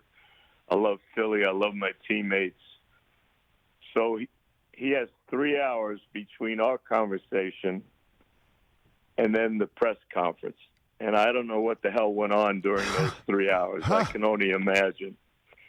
And then the only thing on his mind was basically, I'm hoping somebody asks me if I'm going to be around Philadelphia and I'm not going to get traded. And I'm sure it came up during our conversation. I said, Allen, you got to be a little bit more, conscious about doing all the right things. When we went to training camp, we might be there for 25 days. Nobody worked any harder. And nobody could ever fault Allen for his effort on the court, and how hard he competed and how much he loved his teammates. And he really respected me in a lot of ways. I could talk to Allen one-on-one, and we could talk about anything. If I got on him maybe in front of his teammates, that was kind of difficult because he had so much pride. But he goes to this press conference, and I know he said 22 times he mentioned the word press conference, practice, but he was taken back by that conversation, that question, because, after our season ended, that was one of the issues I had with the press. I said Allen needed to do certain things better. But when they asked him that question, all he wanted the question to be was, am I going to be back here? And I guess with the situation with his friends passing away, and then all of a sudden us losing to Boston, and then all of a sudden, they're asking him about practice when all he wants to talk about is, hey, I'm not going to be traded. That, I think, set him off. Larry Brown here on the Rich Eisen Show. So what was your first conversation with him after the press conference like, Larry? I really don't know about that one. I always was pretty honest with Allen, and he was pretty honest with me. He's made me a better person and a better coach. He lives in Charlotte right now, and I'm staying here with my grandkids. I can't get back to New York with my family. But, we were always open and honest with each other. There were things, I think, as a coach, it's really important that people know what you expect from them, and you're completely upfront and tell them exactly how you feel. So if I felt Allen wasn't doing things the right way, I would tell him. I didn't even comment after that press conference one way or another, if I remember correctly. But I can't tell you how many people to this day talk to me about that. I brought Allen back to speak to some of my teams, and it's almost incredible to hear the respect the young players have for Allen. And that was my biggest challenge with him all the time. I always felt he could have such an impact on young people if he just would realize how much they loved him and the things he needed to do better. And we were open and honest about it. But to remember, what I said after that press conference to him, I really believe I didn't even mention it. No kidding, because I would imagine that would fracture a relationship. I mean, the media reaction, obviously, and the fan reaction, and him basically saying, I understand what Coach is saying, and he was very he did say nothing but, nice things about you, even in that very press conference. But, here you are trying to get him to be accountable, off the game night court, and him basically scoffing at the notion of practice being important. That seems to be something that would fracture a relationship. I don't think it did. Everything that ever happened between me and Allen, always made our relationships better. I used to tease him all the time. I'd get a call from his mentor, and I used, I'm going to be a little late today, or I might not be at practice today. And I used to tease Allen. I said, how many times has Deuce, his young son, gone to the hospital because he fell down unexpectedly. I used to count them all, and to be honest with you, personally, when he didn't practice, I was kind of happy. Come on. And I used to tell him all the time, there was one thing, when you're a coach and you coach a talent like him and you coach somebody that goes out every single day and every single possession to try to win the game, that gets hit and banged around and never complains. The only time he ever complained to me is when I took him out of a basketball game. But my admiration for him was unbelievable. My frustration was unbelievable as well because, I thought he could have been the very best forever. And I thought if he would have approached it a little bit differently, then he could have been even better than he really was.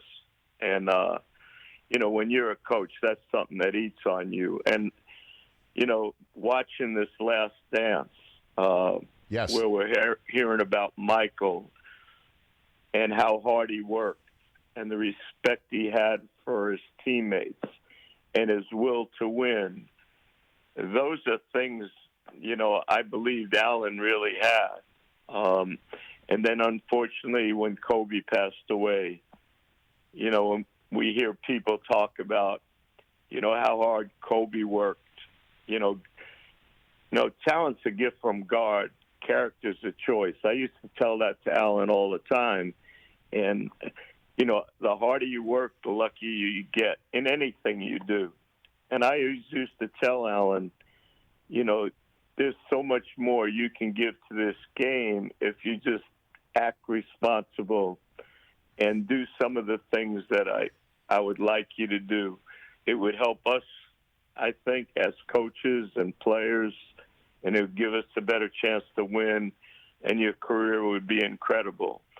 And when Kobe passed away, Allen came out with a statement that I think puts things really in perspective. He said, when Kobe was getting up at 6 a.m. to work out, a lot of times I was coming in, just getting in from the club.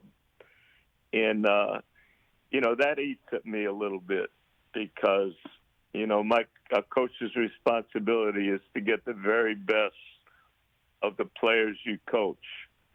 And in some ways, when I look at Allen's career and realize I think he only played 12 years, I think of what he could have done if I had done a better job in making him understand the gift he had and the responsibility he had. Larry Brown here on the Rich Eisen Show. Before I let you go, Larry, are you aware it's the 25th anniversary of Reggie Miller doing to the Knicks in Madison Square Garden and Spike Lee, what he did with you on the bench as their coach? Are you aware today's the 25th anniversary of that day? Yeah, I'm aware. The thing, I'll watch anything with a ball, any sporting event. Right. And one of the things happening now, there's so many old games that are on TV that I get a chance to watch. And I really loved the game back when Reggie played and we were playing against the Knicks. When Reggie got, I think he scored 8 points in 8.9 seconds. I remember the year before, I think we lost. One year, Patrick made a shot for us to lose against Game 7, and one year he missed a shot for us to win and get to play Orlando, in the finals of the conference. I'm a basketball nut. This is a time I think, I'm hearing from so many coaches and so many people that are watching these old games, and I'm telling everybody, Michael would average 50 a game, the way the game's called now, and I think Allen would average 50 as well.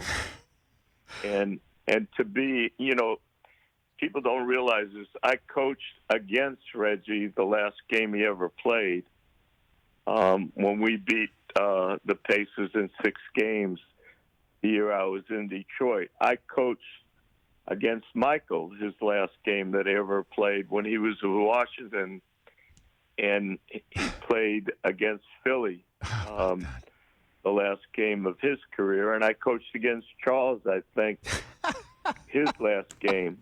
Charles got hurt, I think, when he was playing for Phoenix or Houston. I'm not sure. I'm having a senior moment. Nice. You've been having a great moment, Larry. When you coach as long as I do, and we're lucky enough to coach all these great players and be surrounded by unbelievable coaches, there's a lot of anniversaries I have that I'm part of, and I feel really lucky about that. Well, we're lucky to have you on this show today, Larry. In the couple minutes I have left, have you learned anything from watching The Last Dance? Obviously, you're a North Carolina guy just like Michael. You've been there watching his whole career, coaching against him, watching it up close and personal. Have you learned anything about watching this documentary, Larry Brown? Yeah, well, the thing that makes me most happy is a lot of these young kids, a lot of people are afraid to coach them, Rich. Mm-hmm.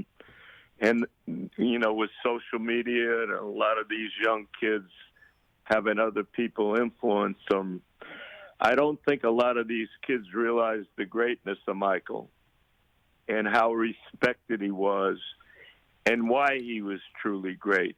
God gave him a gift of all this athleticism and talent, but his character is the thing that separated him, the will to win, how hard he worked, the respect he had for his teammates, the respect he had for his coach. I think those are wonderful things for kids to think about.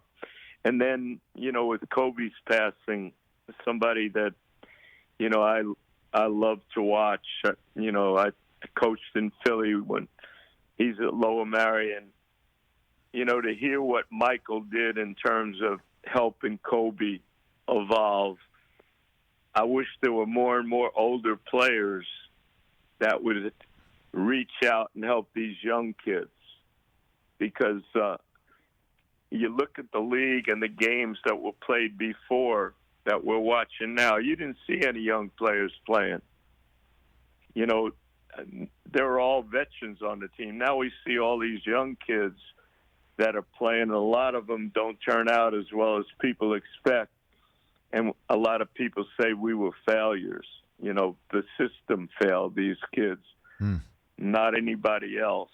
But I get the most out of watching Michael play and how hard he competed, how long a road it was for him to win a championship, and how difficult it was to accomplish that and how he approached it. That's something I think we all can learn from. Larry, this was an amazing. Thank you so much for the time. I do hope that you get back with your family. The whole family gets to be together, and you stay safe and healthy in this crazy time of COVID-19. You're a treasure, Larry. You take care of yourself, and I hope you look for my call again very shortly. I'd love this chat. I'd love to. Thanks so much. Stay well. You too. Appreciate you letting me talk about this. Thank you. You got it. That's Larry Brown. How awesome was that? That was great. We talked about practice.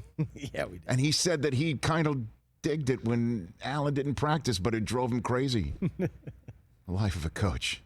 My gosh. All right, we'll take a break. 844-204-RICH number to dial, and we start digging into our poll question, the greatest football rants of all time on this anniversary of the practice, right here on The Rich Eisen Show.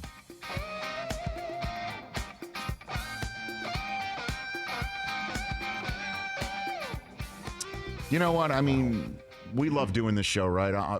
Yeah, man. I know, again, you've got a beautiful baby boy at home, right? I do. And Mike, you've got a whole bunch of knickknacks that pretty much are useless to everybody but me. That's true. You know what I'm saying? Yeah. We all get up and we're like, we're gonna go do this show, and then we'll go home.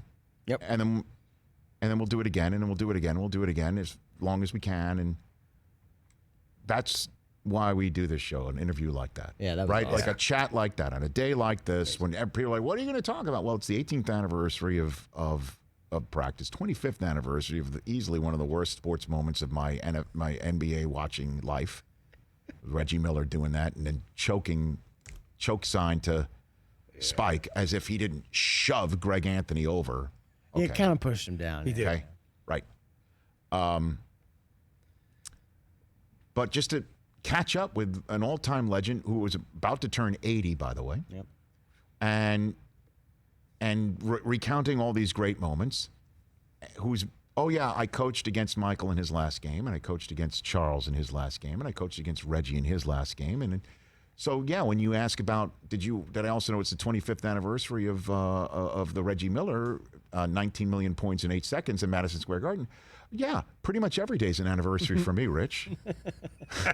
Right? I mean, and it's true. And then I'm so fortunate. I'm so lucky. I really feel this way, and I mean this with the ultimate from my heart. I get to host a 4-hour NFL schedule release show on the home of the NFL, and I just got to spend 20 some odd minutes with an NBA legend on a big day in NBA history. How lucky are we, right? Right. How lucky are we? Who's got it better than us? Oh, buddy. You want to go Harbaugh on me now? I'll always go Harbaugh on you if you know that. So, yeah. Pretty good. Don Bowie will, on occasion, just crack one off, something proper, to use Stewart's phrase. He just said, "You're not bad for a radio TV show. Not bad." Not bad. Don, I don't mean to nitpick. It's a radio show, TV show. TV show. Okay, that's what we are. Yeah. And we're back on the linear television show side of things, and NBCSN. What does linear mean? Can we, Adam, get Mooch on the phone? Adam, our call screener, needs to get Steve Mariucci on the phone, please.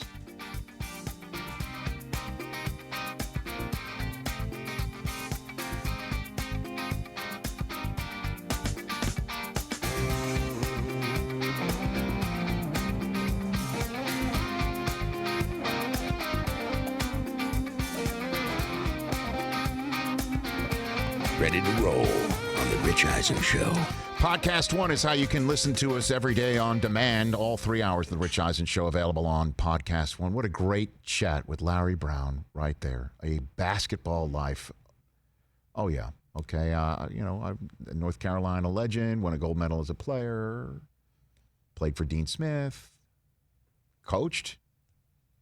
Kansas championship. I mean, I could go on and on, but him basically saying when Allen would just give him his excuses about why he couldn't practice, he ran out of them, but he also liked it because he knew what Allen was going to give him on the court. Oh, yeah. I mean, what a life of a coach, man. Our poll question, Chris Brockman, where does that currently stand right now at Rich Eisen Show? All right, looking at the best NFL rants of all time. Dennis Green, Jim Moore, Herm Edwards, Belichick on to Cincinnati. Dennis Green and Jim Morris Sr. are neck and neck right now. 39% Dennis Green, 36% Jim Mora. All right, let's settle right now on the settle in a little bit for a few minutes on that day in November, the 25th of November, 2001, when the Indianapolis Colts fell to 4-6 after losing at home 40-21 to the San Francisco 49ers. Jim Mora Sr. was asked at that point after 10 games of the season what the chances of making the playoffs were for his Colts. Playoffs? Don't talk about it. Playoffs? You kidding me? Playoffs? I just hope we can win a game. There you go. After 5 turnovers, 4 times Peyton Manning was picked off by the San Francisco 49ers. Who's coach at the time? It's my compadre on NFL Game Day morning and part of tonight's 19-hour schedule release extravaganza. Steve Mariucci joining us here. How are you, Mooch? I am good. You know what I'm doing right now? I'm taking a nice little stroll, a little exercise walk. Good. To do some honeydew social distancing. All right. So that's why I'm walking around. I'm in meaningless confusion. Okay. Anyway, how you guys doing? Well, we wanted to call you up about the day that it was your team's doing that led to this all-time rant, yeah. Steve, right? I remember it well because so he was doing his press conference right next to where I was doing my press conference, and like you said, we won the game 40-21, and Peyton Manning didn't throw 4 picks very often, right? and we won a big game, and the thing about it is, his son was my defensive coordinator, Jim Mora Jr., all right? Jim Mora was my defensive coordinator. I intercepted Peyton Manning 4 times, and then Napper was the offense coordinator, Bruce DeHaven, special teams, and I gave them a game ball. I'm sure they all have it to this day. Yes. And then I didn't hear the rant until I got home, because once they start playing it, it never, for 20 years now, it's going like crazy, right? Playoffs, and so it's going to live forever. So Denny Green's rant is pretty good too. No, I know that. A friend of mine, but you know what? Yeah, I'm voting for Jim Morris Sr. Well, because you brought it on, Steve. Now, have you ever had a conversation with Senior about that game and about that rant? Yeah. He'd come on over to my house down in Del Mar, right? Yeah. I would always have a little NFL party with coaches and players right before training camps would kick off, and we'd get together, and then you welcome him at the door and just say playoffs.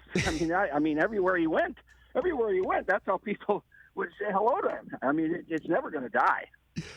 Well, you're the one who helped beat him that day. That's right, Jim Morris Jr. took Dad's team down with his defense that led to. Well, I guess it's all good because Morris, made beer commercial money out of it, so that kind of helps out. Oh yeah.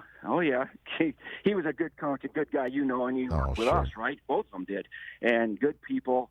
And but some leader made the big mistake of asking them, "What does this do to your playoff chances?" They dropped to 4 and 6. Now, it's not a stupid question because if they win out, they could still make the playoffs. But he wasn't going to have any of that. No. All right, Mooch. I know you're walking around. I feel the need to just on behalf of all of NFL Network get you off the phone right now because you've got a long broadcast to do tonight, and I want to make sure you get your but not as long as you, man. You're starting early and ending late. That's good for you. It gives you something to do. Thanks, Mooch. Appreciate it. We'll chat later.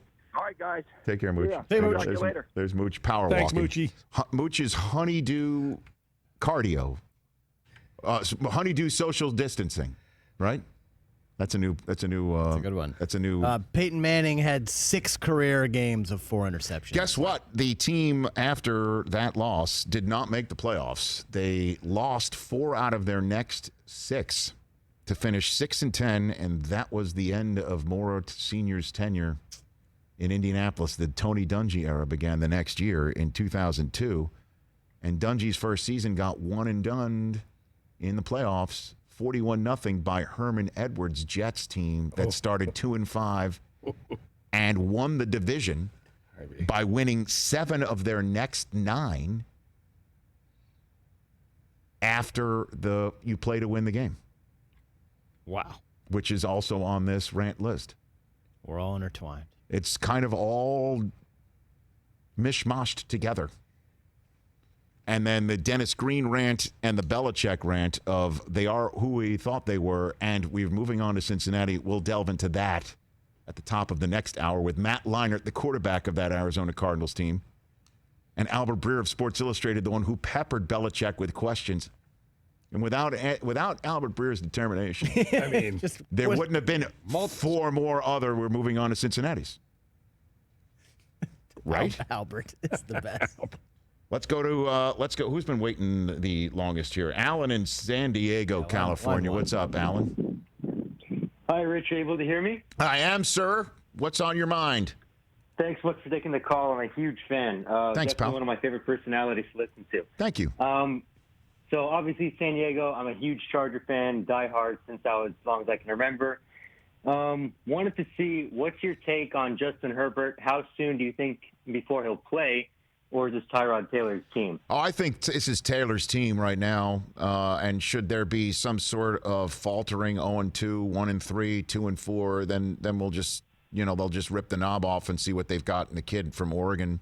We'll see what happens. But I think, again, with the lack of OTAs, with the lack of potentially a normal training camp, there's no chance a rookie quarterback's going to just get thrown in there, certainly when you choose him 6th overall and you got someone like Taylor with, time in the system, time in the league. I think that's exactly what's going to happen right there. But, you said you're from San Diego, so obviously you're a Charger fan. You're still showing us your lightning bolt, despite the move north to Los Angeles. Is that what you're saying? You know, absolutely. I mean, I just think it's not the player's decision. It's the owners. And, you know, at the end of the day, I think if you're a real fan, you just got to stick through it through thick and thin. Okay. I think you can relate being a Jets fan, right? You had to go there, Alan. You had to go there. Thanks for the call. Appreciate that. Yeah, there's been a lot of thin, not a lot of thick. Although, Herman Edwards, you play to win the game. 2-5. They went 9-7. That was the year, dude. That was the year the Jets, the only year the Jets actually beat Bill Belichick in the AFC East. Hello. 2002, the Jets won the division with a 9-7 record, made the playoffs, had a home game against fellow wild card weekend mates, the Indianapolis Colts. I remember, here comes Peyton Manning coming in with Tony Dungy. I didn't see 41-0 coming. That was amazing. Then, of course, they lost the eventual AFC champion Oakland Raiders 30-10 because anytime they go to the black hole, that was always a disaster. 41-0, man.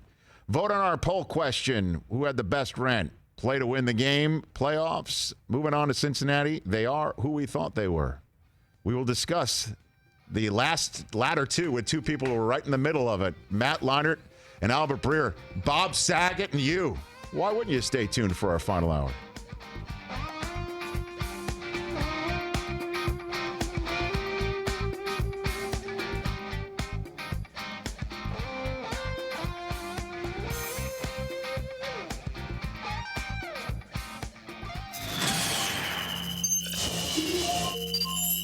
Eric Braeden here on the Rich Eisen Show. We have printed out 3 of the great sports rants of all time, and we would love for you to do your best Victor Newman. Is that okay? No, the first one is Herm Edwards? Yes, Herm Edwards. The first one up, Herm Edwards on October 30th, 2002, after a Week 8 loss to the Cleveland Browns. Oh. Here is play to win the game as told by Victor Newman. This is great about sports. This is what's the greatest thing about sports, is you play to win. Hello? You play to win the damn game, right? You don't play just to play it. That's the great thing about sports. You play to win. And October 16th, 2006, after the Cardinals blew a 20-point lead against the Bears on Monday Night Football. Oh, man. Dennis Green, they are who we thought they were, as portrayed by Victor Newman. Bears are who we thought they were, you know? That's why we took the damn field. Now, if you want to crown them, then crown their ass. But they are who we thought they were. And we let them off the damn hook. Very good. Very well done. All right, last one for you. I can feel it.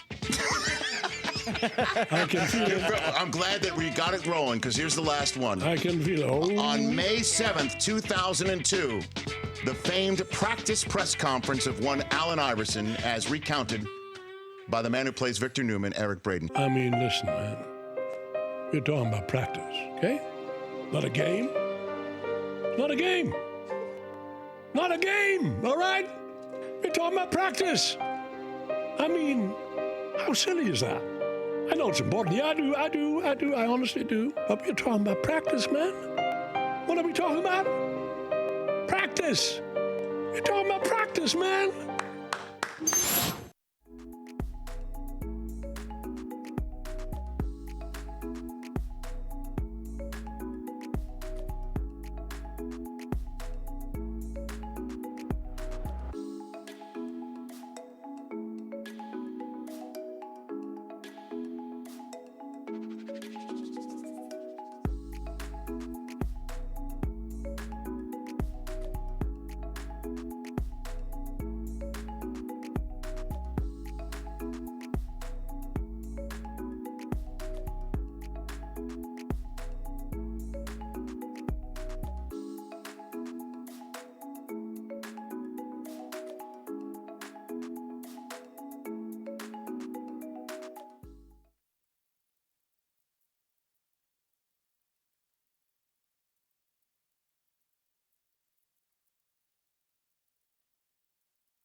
This is the Rich Eisen Show.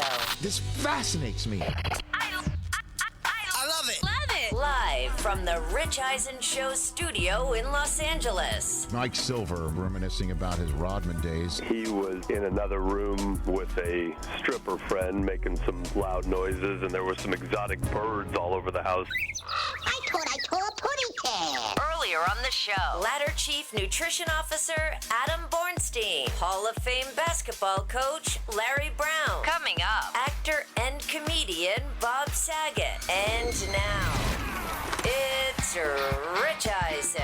Final hour of the Rich Eisen Show. Last hour, we had a great chat with Larry Brown, the Hall of Fame coach from college and professional, the NBA. And the reason why we had him on, and he's like, I hear from people every year on this day.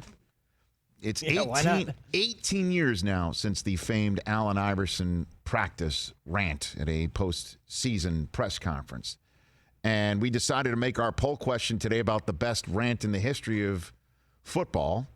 And Mike Del Tufo has many of them all teed up on his soundboard, my audio executive. And Chris Brockman, this hour in which we're going to be talking about Saget, Bob Saget, not a Stamos, not a Coulier, but Saget. Saget. Bob Saget's going to be joining us shortly.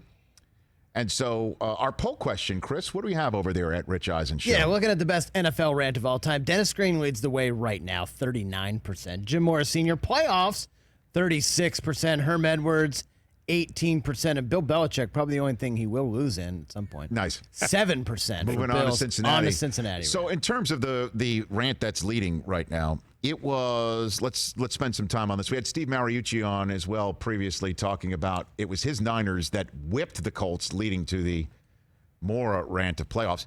This was Monday Night Football, October 16th, 2006. The Cardinals led 23-3 against the Bears. The quarterback at the time, Matt Leinart, was sacked, fumbled, leading to a Mike Brown touchdown return. Then Edgerrin James fumbled later on, leading to a Peanut Tillman touchdown. A remarkable decision to punt in the direction of Devin Hester led to a touchdown return for a punt, return for a touchdown.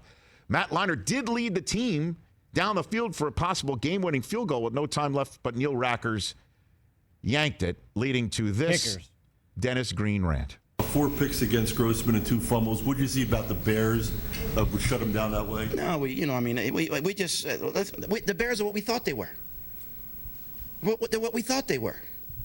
We played them in preseason. Who the hell takes a third game in a preseason like it's bull? We played them in the third game. Everybody played 3 quarters. The Bears are who we thought they were. And that's why we took the damn field. Now, if you want to crown them, then crown their ass. But they are who we thought they were. And we let them off the hook. Thanks, Coach. Matt Leinart will be the only person in this room probably got Mark Dalton, who is one of the best at what he does in the profession of anybody. I love Mark Dalton of the Cardinals. Thanks, Coach. And then he says Matt Leinart, well, the only other person will be here. He'll be here in 5 minutes. Well, much sooner than that is Matt Leinart here on the Rich Eisen Show. How are you, Matt? Oh, man, that brings back some memories. I'm good, buddy. How are you? Better for you calling in on this day, which I appreciate that. I know you got a newborn and you got lots going on at home. You were next. What was it like walking into that room after that? It was. It's fun. It's so funny because, as you said, I love Mark. Mark is just great. Oh, yeah. He's a great guy, and I was standing outside the door, just to go into the media room, and I kind of remember Denny doing that and not. I just, I was still upset after the way we lost. Right. You could hear it, and then all of a sudden it was just, you could hear a pin drop in there, and then you just hear Mark, all right, next up, Matt Leinart. And it was just like, I had no idea what I was walking into, but really, when you listen to that, we had, the kind of context of that is we had played them in the third preseason game, which we all know is the game where the starters play most of the game, and it's really it's the one game that semi counts for preseason, as you just really try to see what you have as a team. And we played them up in Chicago, and I played pretty well against them. I think we beat them. We played really well and Urlacher, and they had Briggs, and they had everybody, and everyone played three quarters, and and that's why going into that game, we and granted we did not have a great year. I think we're 5-11, and that was the year they ended up going to the Super Bowl, but. We just knew we could play with them. We knew we could beat them, and that's where that all kind of started. And then we literally just deteriorated. And thank you for bringing up those memories of the fumble. No, listen, Matt, I had to give the backstory. I had to give the backstory, but you did get the team in position to try and win it after all of that. And Edgerrin James is one of the guys who fumbled. He's only going to the Hall of Fame this summer, and it just happens. But as the legend grew, is it some like when did you watch that back? When did you see that for the first time? Yeah, it was. Gosh, I mean, I don't remember. I remember probably the next week or next couple of weeks. Obviously, when we're in the season and game mode, and we're still reeling from that loss, and the week before we lost to Kansas City on the same time, we lost on a field goal. That was my first start, and we were at home against Kansas City, and we missed a field goal to win, I think. And then the following week, obviously, just two heartbreaking losses. So I don't think. And Denny, and rest in peace, man. I loved him. He was a player's coach. He was just a no nonsense coach, and he treated us like men. But he was pissed off, but I think. As time wore on and you see that, and just being able to play for him for a season and see that, it really is the greatest rant I think in the history of the NFL. It's just awesome. I know. So it took a while, is what you're saying, for there to be a sense of humor about it. Is what you're saying. Yeah, I think so. Yeah. Well, I know he had one because we had a segment on NFL Total Access every Monday night prior to Monday Night Football. After that, called Crown 'em, where we would crown somebody from the Sundays of games, like who had a great game. We wanted to crown somebody, and so we had to crown, and we used that drop. And a year or two later, we had Denny Green on as a guest analyst, and we had him crown somebody, and he laughed. He laughed. He loved it. Yeah, he was the best, man, and it was. He had coached me in that year, at the end of his career, really. So, but just a legend, and what he did for the Vikings and all that. And I honestly remember, I was young, I was a rookie, and just kind of wet behind the ears and just brand new to the NFL. But I just remember him just being, he just treated us great. He treated us like men. He didn't baby us, but he didn't. He didn't have all these rules and restrictions. He was just a great coach. I just think it was just past his prime, obviously, at that time, and with just game shifting and coaching styles shifting and stuff. But I remember one story he used to say, because he was just brutally honest, like right to your face. And I remember, I don't know if it was in training camp or I think it was just after a loss on a Monday or Tuesday team meeting, and he used to come in and he just would go on this rant about players, just, some of you players stealing money in this league. You don't even deserve to be in this league. And he would like cover his eyes with one hand and put his other hand out like he's begging for money. That's what he would do all the time. And we would, obviously off a loss, we're all just like, crap, man, I hope he's not talking about me. But when you look back, he had some gems, man. He was just legendary, and he did not. And as much as he treated you great, he would also be completely honest with you. If you sucked, and he would let you know. But it was a fun year for us, and for me personally, just to be coached by him. So he didn't crown you, is what are you saying? He did not crown you. He didn't crown me. Thank God he didn't crown me, but. I swear, I will never forget that moment. Me and Mark Dalton were looking at each other like, and I was like, okay, here we go. And we just got embarrassed on Monday Night Football. We should have won. The great Devin Hester, just takes it back. And now I'm just like, all right, I got to follow that. And then how about, what was it, a couple years later, right, when Derek Anderson had the rant up there, I think. Nothing to do with Denny, but he had a pretty good rant for the Cardinals as well.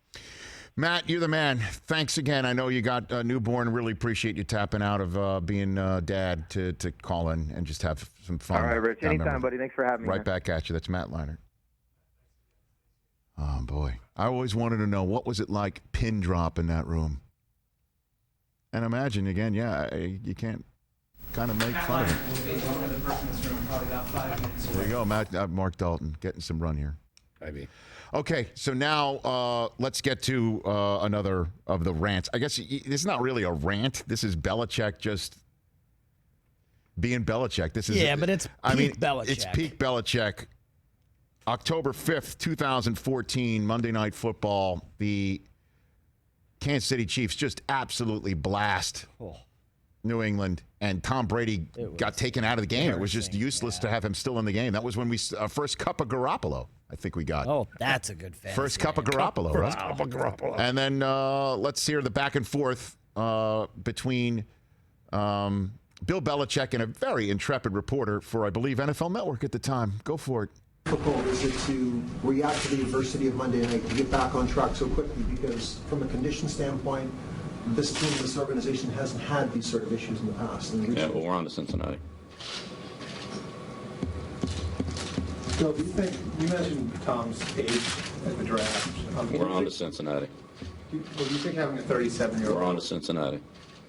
It's nothing about the past, nothing about the future. It's right now we're preparing for Cincinnati. Okay, do you feel like the talent you have here is good? We're getting ready for Cincinnati. What is your size built? Well, I mean, I'm just asking, do you think you've done enough to help Tom Brady? We're getting ready for Cincinnati. That's what we're doing. So as you get ready for Cincinnati, does Tom Brady have the talent and protection around him to be on to Cincinnati and handle that? We're going to game plan and do the best we can to be ready to go Sunday night. Same as we always do. Nothing's changed. Without the sheer determination of Albert Breer to ask multiple follow-up questions, we would have only had one to moving on to Cincinnati, and then we wouldn't have been done. That's it.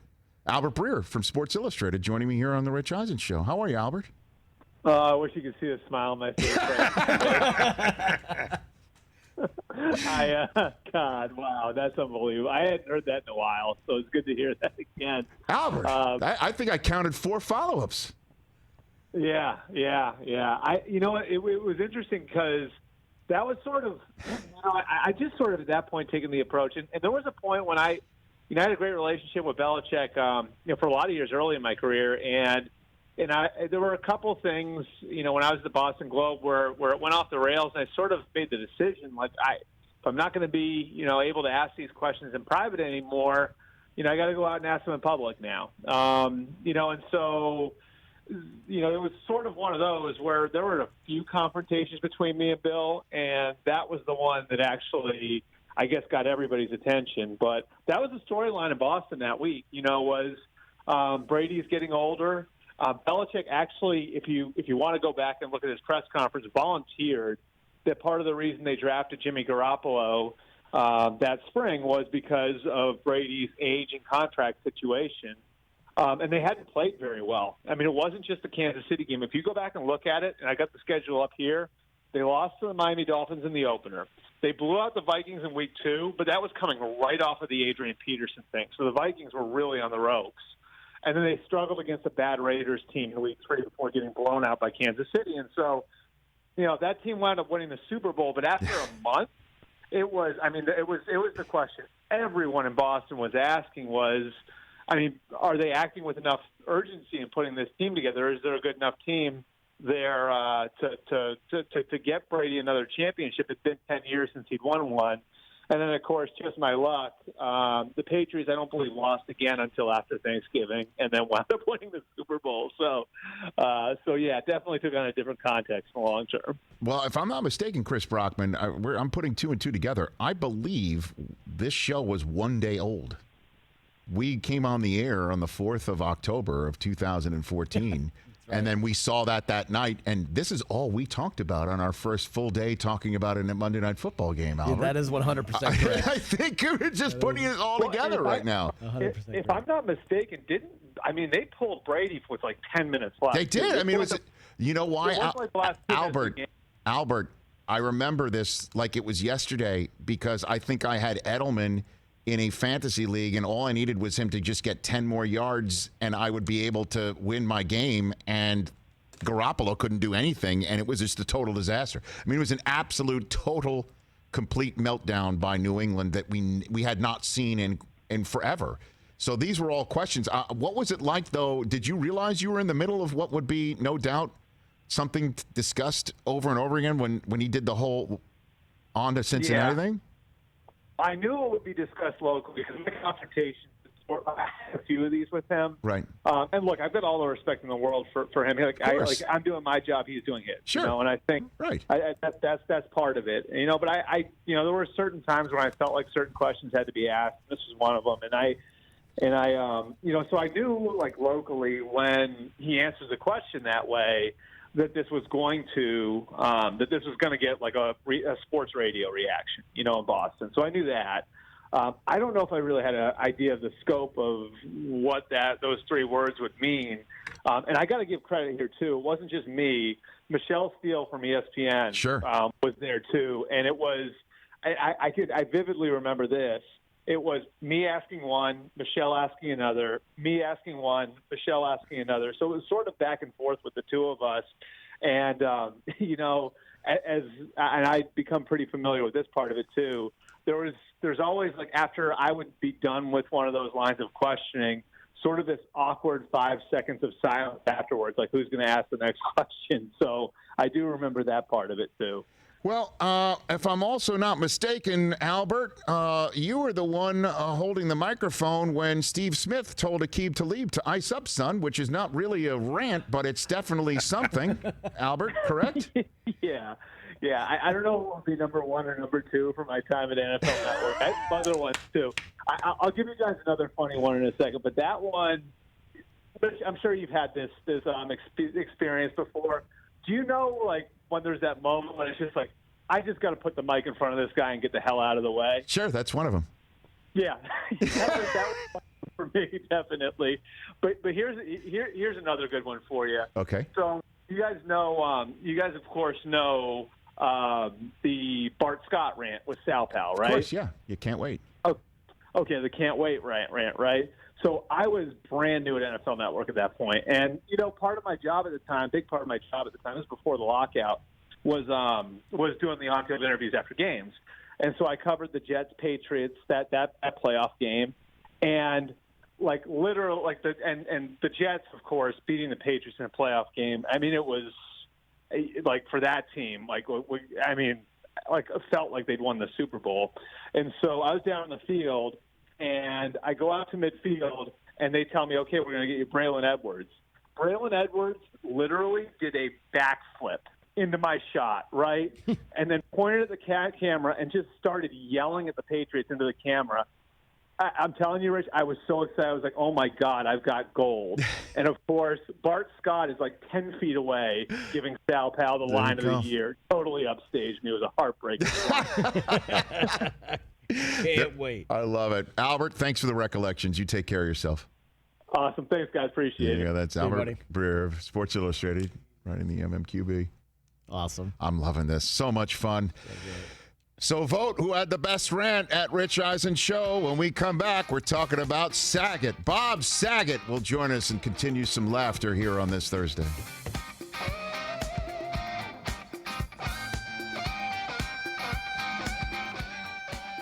I mean, forgot he did the ice up, son. Yeah. Ice up, son. We told Aqib Talib to ice up, son. God, Steve Smith is a national treasure. Steve Smith is fantastic. His press conferences are great. We should get Steve Smith on. Should we get him on? I could text him to see if he'll join us after Saget. Let's do it. Let me see. All right. Oh, you get him on tomorrow or something like. Okay, fine. I don't know. We could take some. Yeah, we're on a roll. We must be butter. We're on a roll today. Yeah. Fantastic. Oh my God, I'm seeing playoffs. What's the Chargers thing? Oh, have you seen this? I missed it. So yeah, you know how teams, we know what teams they're playing. They just don't know the where and the when, right? Yes. So the Chargers yesterday put out who they're playing this coming season if they were Pop-Tart flavors. Really? Yeah. Okay. Check this out. All right. Ketchup with ketchup. That's funny. Toddler Pop-Tarts. Wow. I wouldn't want to poke that bear. All right. They went on for like all 18 of them. Yeah, no, I know Don can't go back to back to back to back. So ridiculous. Okay, there's one.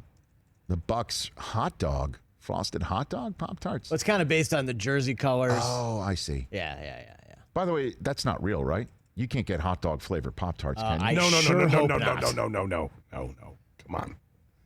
I sure hope not. There's no way. Well, I know you can get brown sugar cinnamon. Those are the best. Those they have. Those are the goat. That's the goat flavor of Pop-Tarts, That is the goat. by the way. Strawberry and that.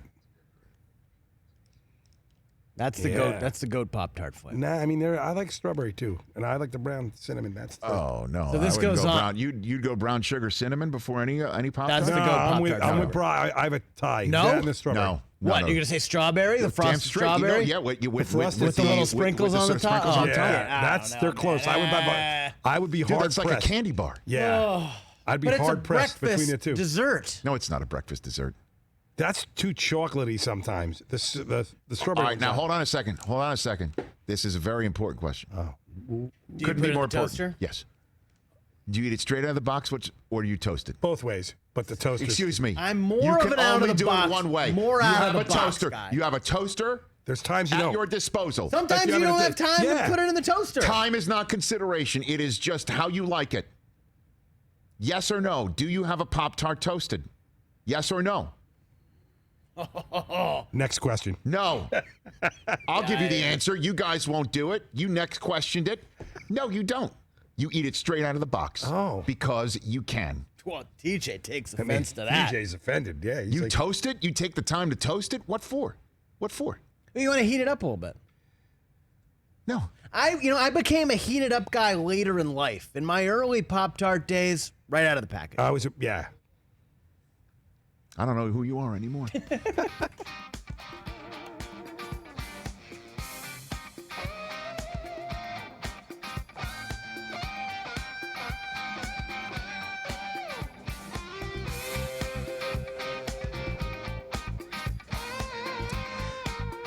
He's one of the many people my life is better for knowing, and I might not have met him if it wasn't for my wife, who befriended him, and vice versa, when she moved out here first to California to host a host of programs for Fox Sports and cover the... How about Susie starting her career covering Leinart and the USC Trojans and Shaq Kobe Lakers and the Angels when they won the World Series. Good timing. How about by that? her, yeah. That's how Susie began her broadcasting career, and she got to know Bob Saget, and I've gotten to know him through all that, and get to call him a good friend, and get him calling into this show as the host of a new podcast. Bob Saget's here for you, the great Bob Saget. How are you, Bob? I'm good, Rich. I'm so happy to hear your voice. Right I back like at to you. eat Pop-Tarts. That's the cardboard that it comes in. You know, Bob, that's a window into your soul, I think, right there.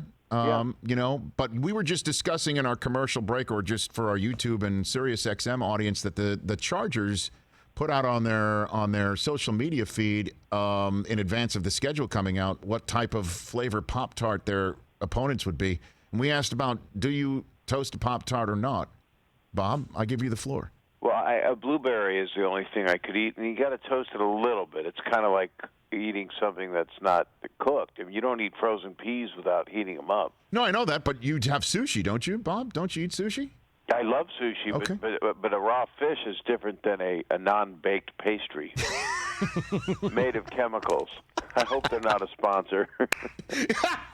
No, they are not, Bob. They are not. Yeah, I mean, I'll have Honey Nut Cheerios, and that's only because a pandemic will do things to a man.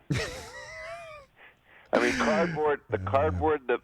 Hey, you know what's amazing? I used to get Captain Crunch cereal. Remember that? Oh, please. Well, actually, I don't mean to nitpick. It's Cap'n Crunch. It is? It had an apostrophe in it? Yeah, C-A-P''N, Bob. As a kid, I didn't know about all that stuff.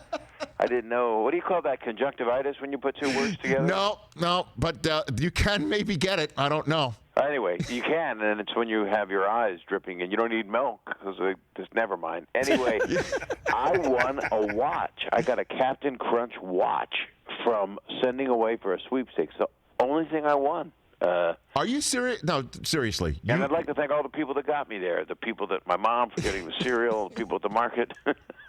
Just to be nominated is.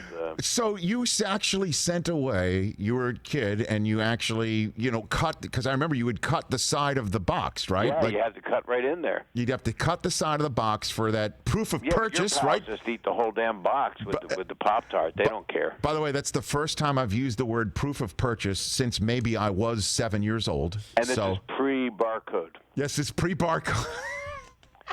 And there's no barcodes until they open up, and then the code will be 9 feet. I do remember also that I would just eat the Cracker Jacks and just get the treat, open up a Cracker Right, Jacks. and then your hands are completely sticky. That's right. And then hornets come, and now, thank God, the murder hornets weren't prevalent back then because they would have gone right for my hand, and all I was trying to do was get a little memo pad, like a miniature memo pad. Oh, my God. The great Bob Saget. Bob Saget's Here For You podcast is available where all podcasts are gotten right now. So where did the podcast come from, Bob? Well, it was interesting because before the pandemic, I was out doing stand-up, had a tour all set, had a new hour ready to go, was going to shoot a special in the fall, and then it all just came to a halt. But at the end of 2019, I went, the same thing as my stand-up. People are arguing, everybody, we're all human beings, all the normal stuff you're hearing everybody saying, and can't we just all just have some fun, and can I make things brighter for people? And they were hurting before the pandemic. People were angry, so angry, and we all know it. Everybody's saying the same thing, except for someone that thinks that they're completely correct and there is no other hand or other side. And so I was just doing what I'm doing, and I decided to do a podcast for that reason. I did 2 episodes in studio so we could get the YouTube component, and then they went, no, there's no more in studio. And I was Danny Tanner. I freaked out. I mean, did you disinfect everything? Did you boil the windscreen on the mic? Right. And they, I'm sure you're the same way. I mean, you're in studio, right? I am, Bob. I walk in every day like I'm Walter White, ready to cook. My first 20 minutes of my day is wiping everything down. I'm serious. You make hard-boiled eggs and then meth? Yeah. And then I do the show. Yeah, in that order. Oh, my God. Exactly. And you're wiping front to back, right? That's important. People don't say that. I have a face mask on my butt right now. I'm afraid to sit anywhere. I'm afraid something will jump in, a murder hornet carrying the virus. But you can't make virus jokes. But yet people do, but they're doing it in a different context. It's not making fun of it. The thing I love about your podcast cover, Bob, as we were putting it up while you were talking about it, is that it says at the very bottom, first podcast by a comedian ever, and then you bracket it with these sort of gold leaf palmed ore type looking. I won the Cannes Film Festival. Yeah, yes. it looks like it's a film festival stamp of approval, which makes you believe it is the first podcast by a comedian. Until you look at Apple Podcasts and you go, holy crap, all my friends have been there for 10 years. Joe Rogan created an empire. All my friends, Bill Burr, and Bill's on the podcast. I'd love to have you on. Anytime, Bob. You know that. Mark Maron. You listen to Conan. People that are just fantastic at this. And mine was meant to be for real, and especially after the shoe dropped with being there for people. So I decided to have a phone line set up, and then on certain days of the week, and right now I'm on a Monday, Wednesday, Friday schedule. I just had Tiffany Haddish Day was yesterday. Fantastic. And then tomorrow I'll be talking to people, and I leave on Instagram and Twitter a number they can call, and I'll tell them I'll call them between 1 and 4 on Thursday. You're like the cable person. It's any time between the 3-hour window. Back to UHF. We are public access. I might as well be the Joe Franklin show without a video.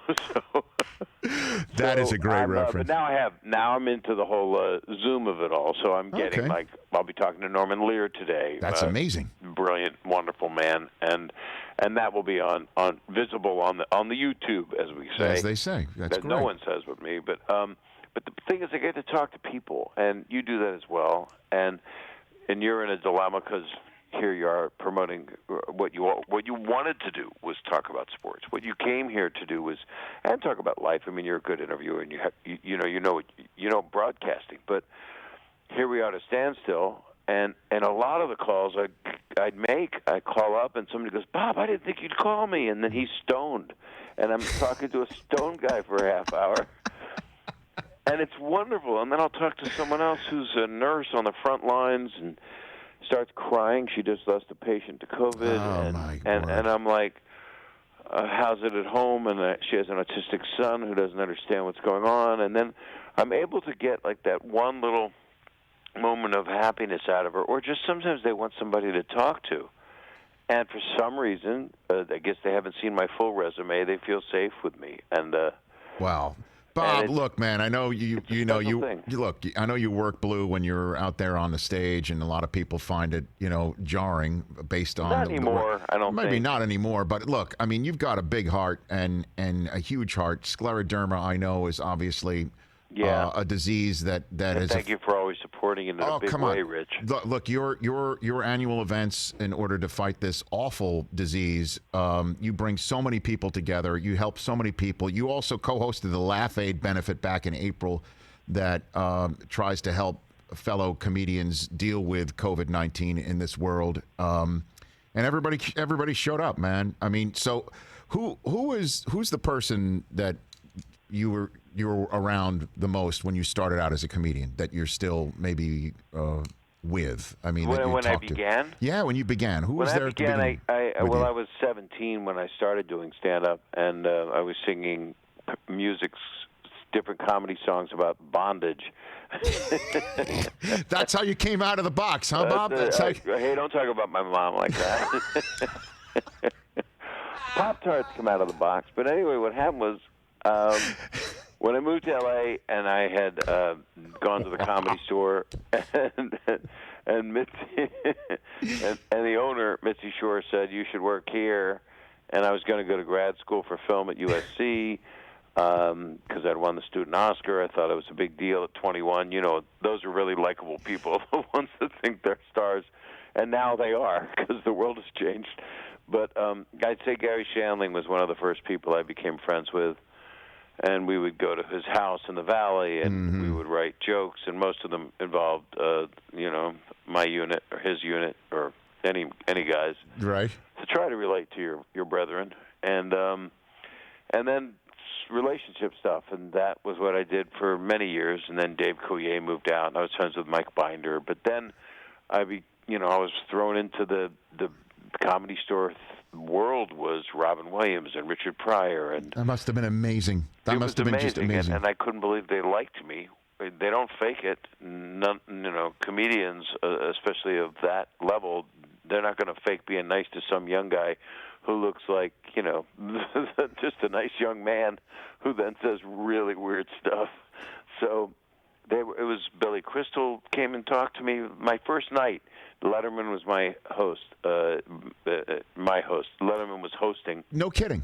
And it was before he did his morning show, and you could tell that he was going to be like one of the biggest broadcasters of all time. And it was just, I'll never forget it, and it helped build character. But being there 8 years, that can knock you down when all your friends are off going, I'm going to go do a show. Okay, Arsenio, I'll see you in a couple of years when I get a show. Right. But I've remained in contact with a lot of people, and this pandemic has kept that going. Howie Mandel he was a guest on my show. I also have people that are of note. Stamos was the first because that's in the Bible. It's in the Old Testament. Yes. Must have Stamos first, and then. But other really dear friends, John Mayer and Bill Burr and Tiffany Haddish were just on, as I said, and Seth Green and Norman Lear and Joe Gaffigan, and different people that people I think would want to hear. But friends, I'm trying to make it conversations, Well, I mean, that's the best part about it, is if you want to listen to somebody, it's like two friends talking. I mean, I hope people feel the same with just listening to us right now. They do. By the way, and I did text you last night because I did not know that your pinned tweet was from December when you lost your dad, and that gets right to me because there's about 4,000 stages of grief because I lost both my parents and both my sisters, and I'm waiting for others to go now as well. That's not funny, but I do gallows humor. There's nothing else to do. I know you do. I know you do. And my dad was, you were here turkey bowling a couple years ago on a With Thanksgiving. my wife Kelly, we both. That's right. And my parents were here too, and they were excited to meet you. And my mom, who's probably sitting at home right now watching, appreciate you bringing my dad up. And you have a lovely mom, and I never touched her. By the way, your comments about your mother, my mother, Chris Brockman across the way can't even look at me right now because he's trying not to laugh. He's trying not to. He won't even. It's like one of those moments in school, like he just knows he'll lose it if he just looks at me right now. He won't even look at me. I'm trying to focus on something else so I don't just lose it right now. That was a good time to pop a pill. He will not even look at me. Oh, man. I can't make eye contact when we talk about moms. And Mother's Day's coming up. That's right. Perfect timing, get your Bob. mom something. Perfect. What is she like? Flowers, Bob. Flowers. I've been doing a lot of TikToks. I could do a dance for her. Does she have any dollar bills?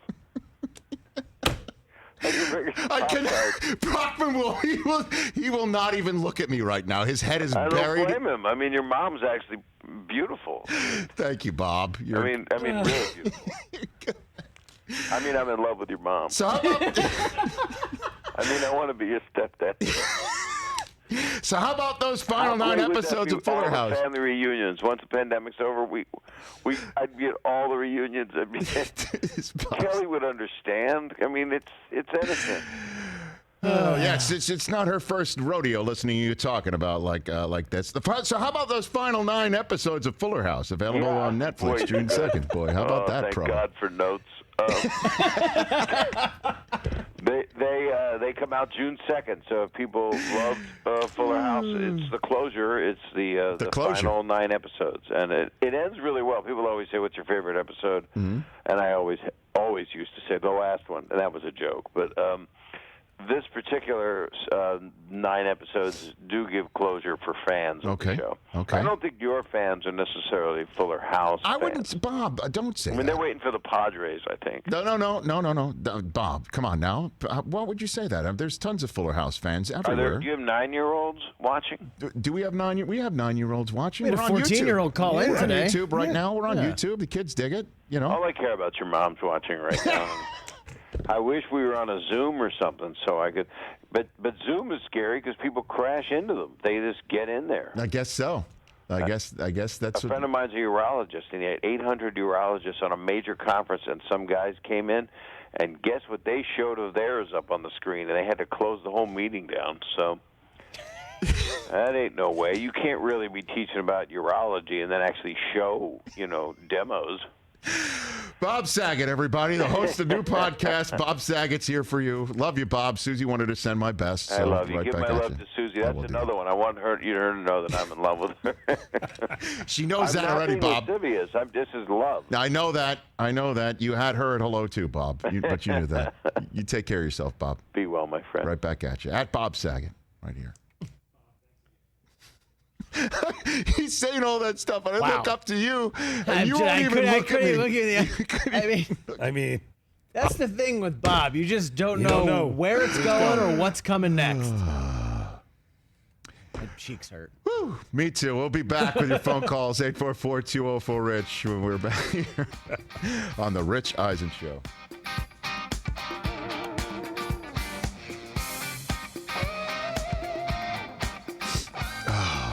I mean, Bob.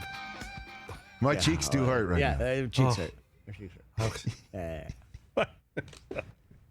It's one of those too. It's like, what are you going to talk about with Bob? That's it.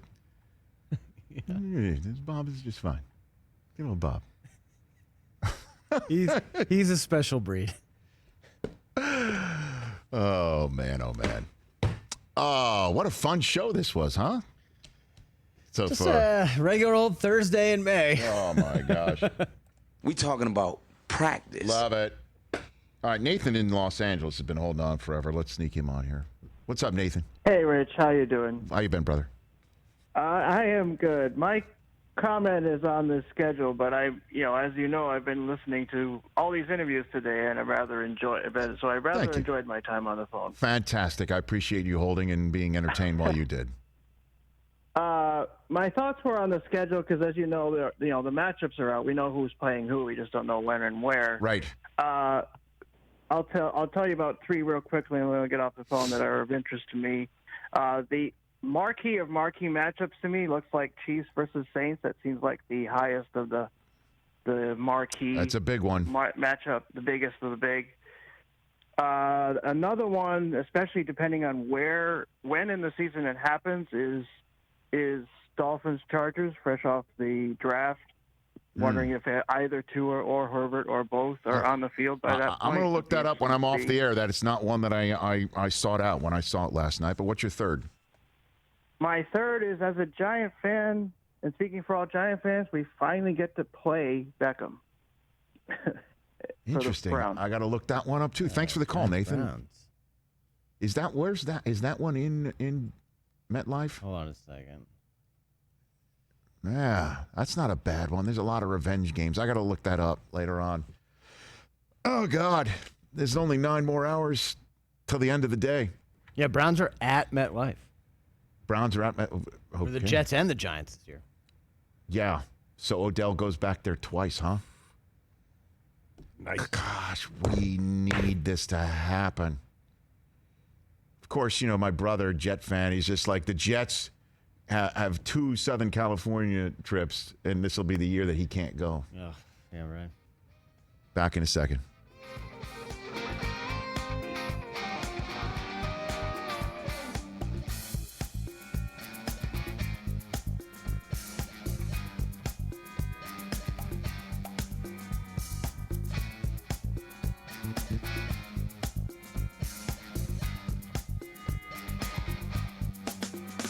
Check out our podcast every day as soon as we're done. If you want to listen to us whenever you want, our friends at Podcast One have got you covered all 3 hours. Podcast1.com/Rich Eisen if you just want to go directly straight to our page.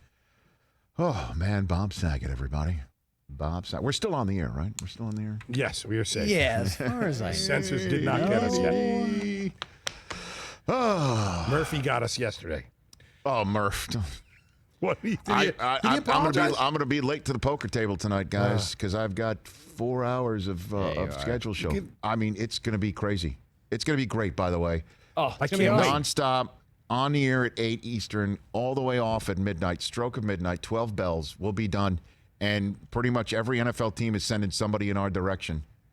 And it'll be great. And on tomorrow's show, Al Michaels, Joe Buck to talk about it.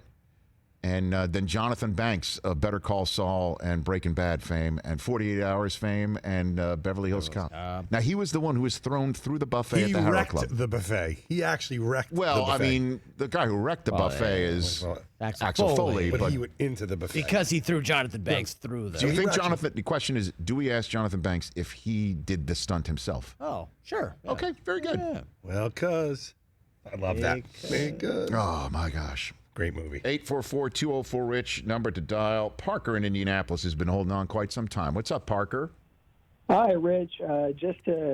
Before I ask, Pop-Tarts out of the box is the way to go. Damn straight. I don't have time for toasting. And what makes it better toasted? You're going to make me stop and get Pop-Tarts today now, people. So, I mean, honestly, you want guys want to pound the table on what makes them better toasted. What makes it better toasted?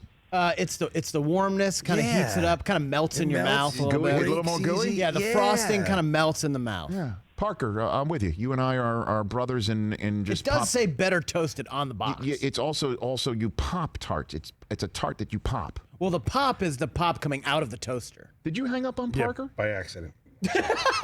That was on me. Dude was waiting literally 2 hours.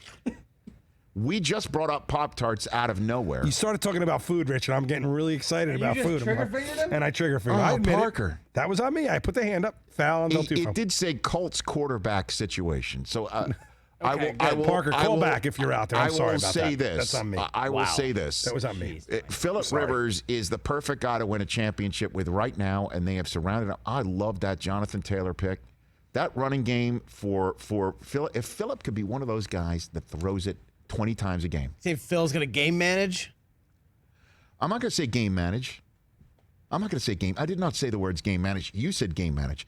But if he can throw it 20 times a game, 25 times a game, and he's accurate, And he doesn't have to risk it, and he's not thinking he's got to win it, pull it out of his you-know-what, because some crazy-ass thing has happened, because that's basically Chargers football of the Phillip Rivers era. Down 7 with a minute and a half to go. And because you have controlled the action, you've got that incredible offensive line that will keep Phillip clean and blow open the holes for Marlon Mack and Jonathan Taylor.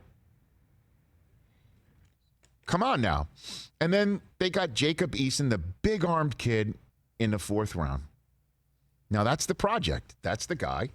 You want to look down the road, that's the guy. Now, there's been a lot of questions about his desire or his work ethic and all of that stuff. I think he's line 2. Adam just hasn't typed it in. Is that Parker? Put line 2 back up again. Parker, are you back? You there, Parker? This is me, yes, sir. Okay, Mike just cut you off. I'm sorry. I'm saying I love Phillip Rivers, right? You want to talk Colts quarterback situation, correct? Yeah, my question was actually about next year. Yeah. They have no quarterbacks on the roster next year. With Jacob Eason being drafted, what do you foresee them doing with him? Well, I see them maybe signing Phillip for more than a year. You know, because from everybody that I've heard, that Eason is not ready to play in this league. That there's a work ethic conversation. There's a lot of about him to be, worked on. But he's got a ton of talent. And if I'm not mistaken, Chris, you tell me 2 years ago. Okay. 2 years ago, Marshall Faulk came on this show, and we asked him about quarterbacks at the next level, and he mentioned this kid. He mentioned this kid 2 years ago. I mean, he was the number 1 player in high school, the number 1 recruit, the Gatorade Player of the Year. This kid. So, Parker, thanks for calling back. The only reason he transferred out. Now you may release his phone call, Mike. He has been released. He only transferred out of Georgia because he got injured, and then Jake Fromm wouldn't give up the starting spot because he was so good. And so he had to go back home. I mean, this kid can play. Sure can. Steven in Dallas, you're here on the Rich Eisen Show. What's up, Steven? Hey, Rich. Thanks for taking my call. Love the show. Thank you, sir.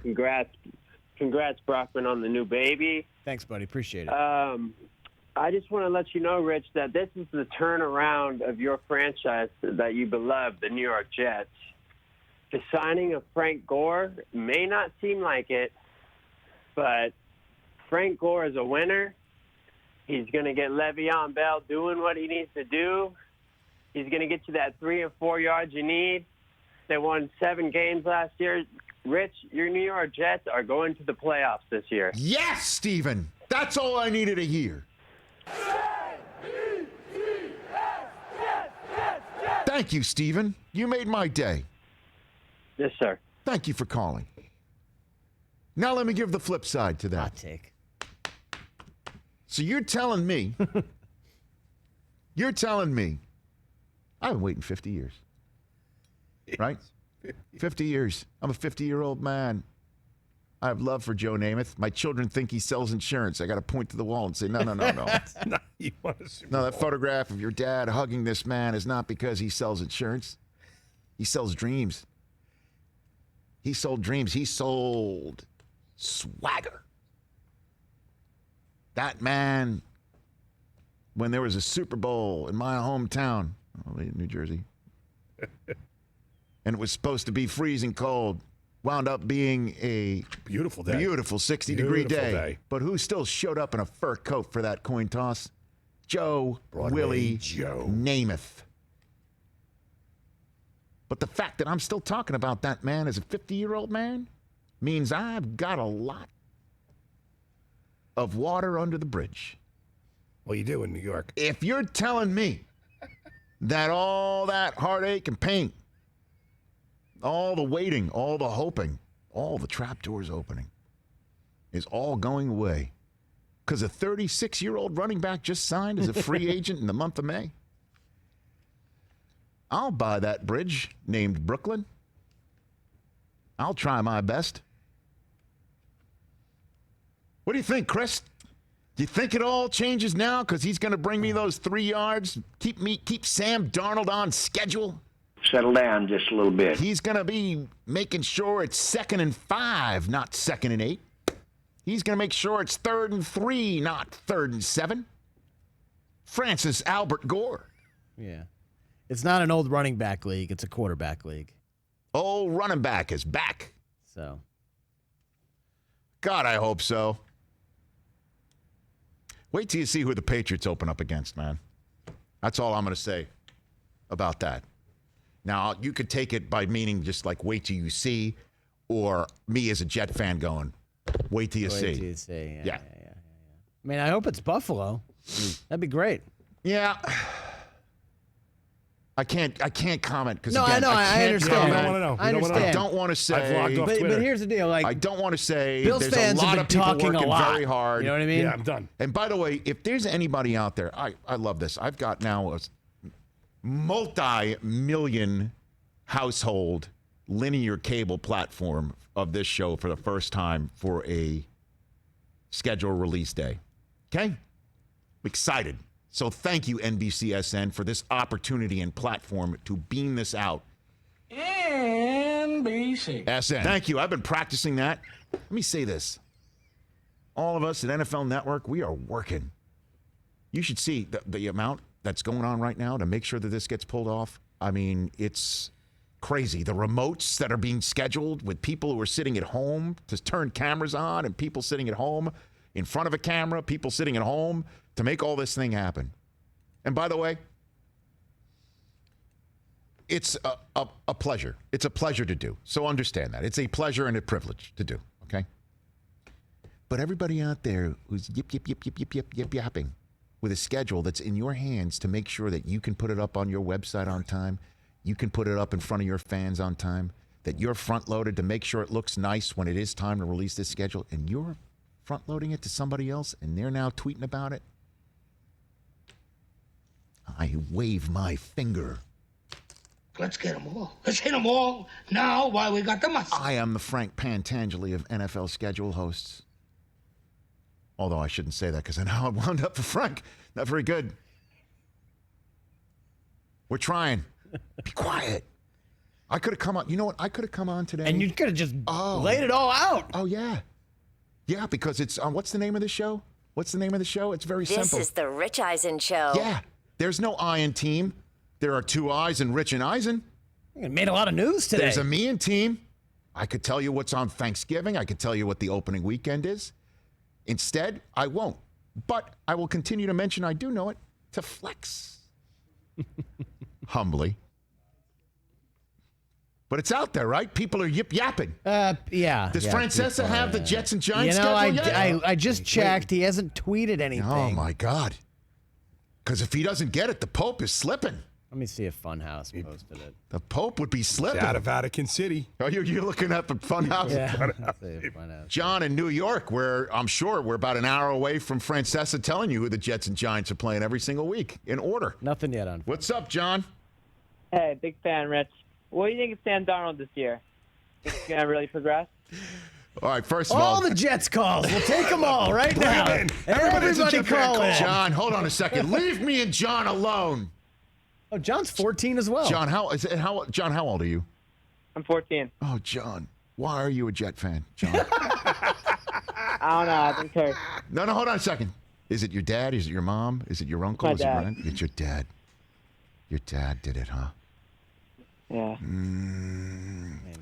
John, I got to let you know, I made a conscious choice. I made a conscious choice to let my children fly and be free.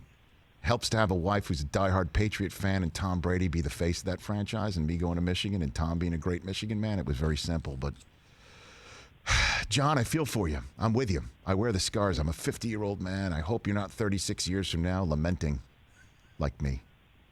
This is not the way I should be talking to John. It's not. Right? You need to be uplifting. All right, John, I'm going to uplift him up. I'm going to uplift you. We got Frank Gore now, John. Yeah, we're going to win it all, man. We got Frank Gore. We're going all the way. You know what, John? I'm going to buy you a Stidham jersey. It's all right. Stop it. You leave John alone. Look, John, I'll be honest. I'm going to be straight with you. I like Darnold. Whenever I see him, he's a dream come true. He's the face front guy you want. He's a guy who's got a great optimistic disposition. He is a guy who you can follow, who's a leader. I just haven't seen it in terms of winning a big game in division And with Brady now in Tampa, it's his time. It's his time to basically say, I understand nobody thinks that I can do it. I understand that people don't believe that the roster's not there in the manner in which the Browns have a roster around Baker Mayfield, or the Bills have a roster around Josh Allen, both of whom were chosen around me in a draft. But it's time. What'd you make of that one? What'd you think of that one? I don't know. I think it's his time. I think he's the most talented quarterback to come out, and he's right up there with Burrow. He's has no talent around him. The offensive line, a bunch of guys off the street. They pulled Ryan Cleo off the street. Okay. All right, John. And I appreciate it, Rich. All right, John. You call My back. spleen at this point is going to do what it's going to do. There you go. Thank you, John. Sam Darnold. He said, my spleen's going to do what it's going to do. My spleen's going to do what it's going to do. Poor John. Team. That's just it rhymes with team. Builds character. Mono last year. Oh, your my quarterback. word. The youth of New York City. I was a 14-year-old who talked like that once, and look at me now. I'm a shell of a 50-year-old Jet fan, man. You've seen what, like a couple playoff wins? Yeah. Oh, my God. Don Bowie is saying he's looking up right now that according to, which site is this? Healthline.com, which I'm sure is very reputable. It's very rare to get mono a second time. Yeah. Once you got it, you got it. Oh, great. Good for Sam Darnold. It does not cause symptoms if it reactivates. So the Jets basically have two things going for them going into the 2020 season. Frank Gore and antibodies. Check me out tonight, 8 Eastern time for 4 hours from my left desk position. I want to thank Alex Bornstein, Larry Brown, Matt Leinart. I also want to thank Steve Mariucci, Albert Breer, and the great funny Bob Saget. Tomorrow's show will be with Al Michaels, Joe Buck, and also with Jonathan Banks. And congrats to Denny Green. May he rest in peace. He wins our rant poll on this Thursday.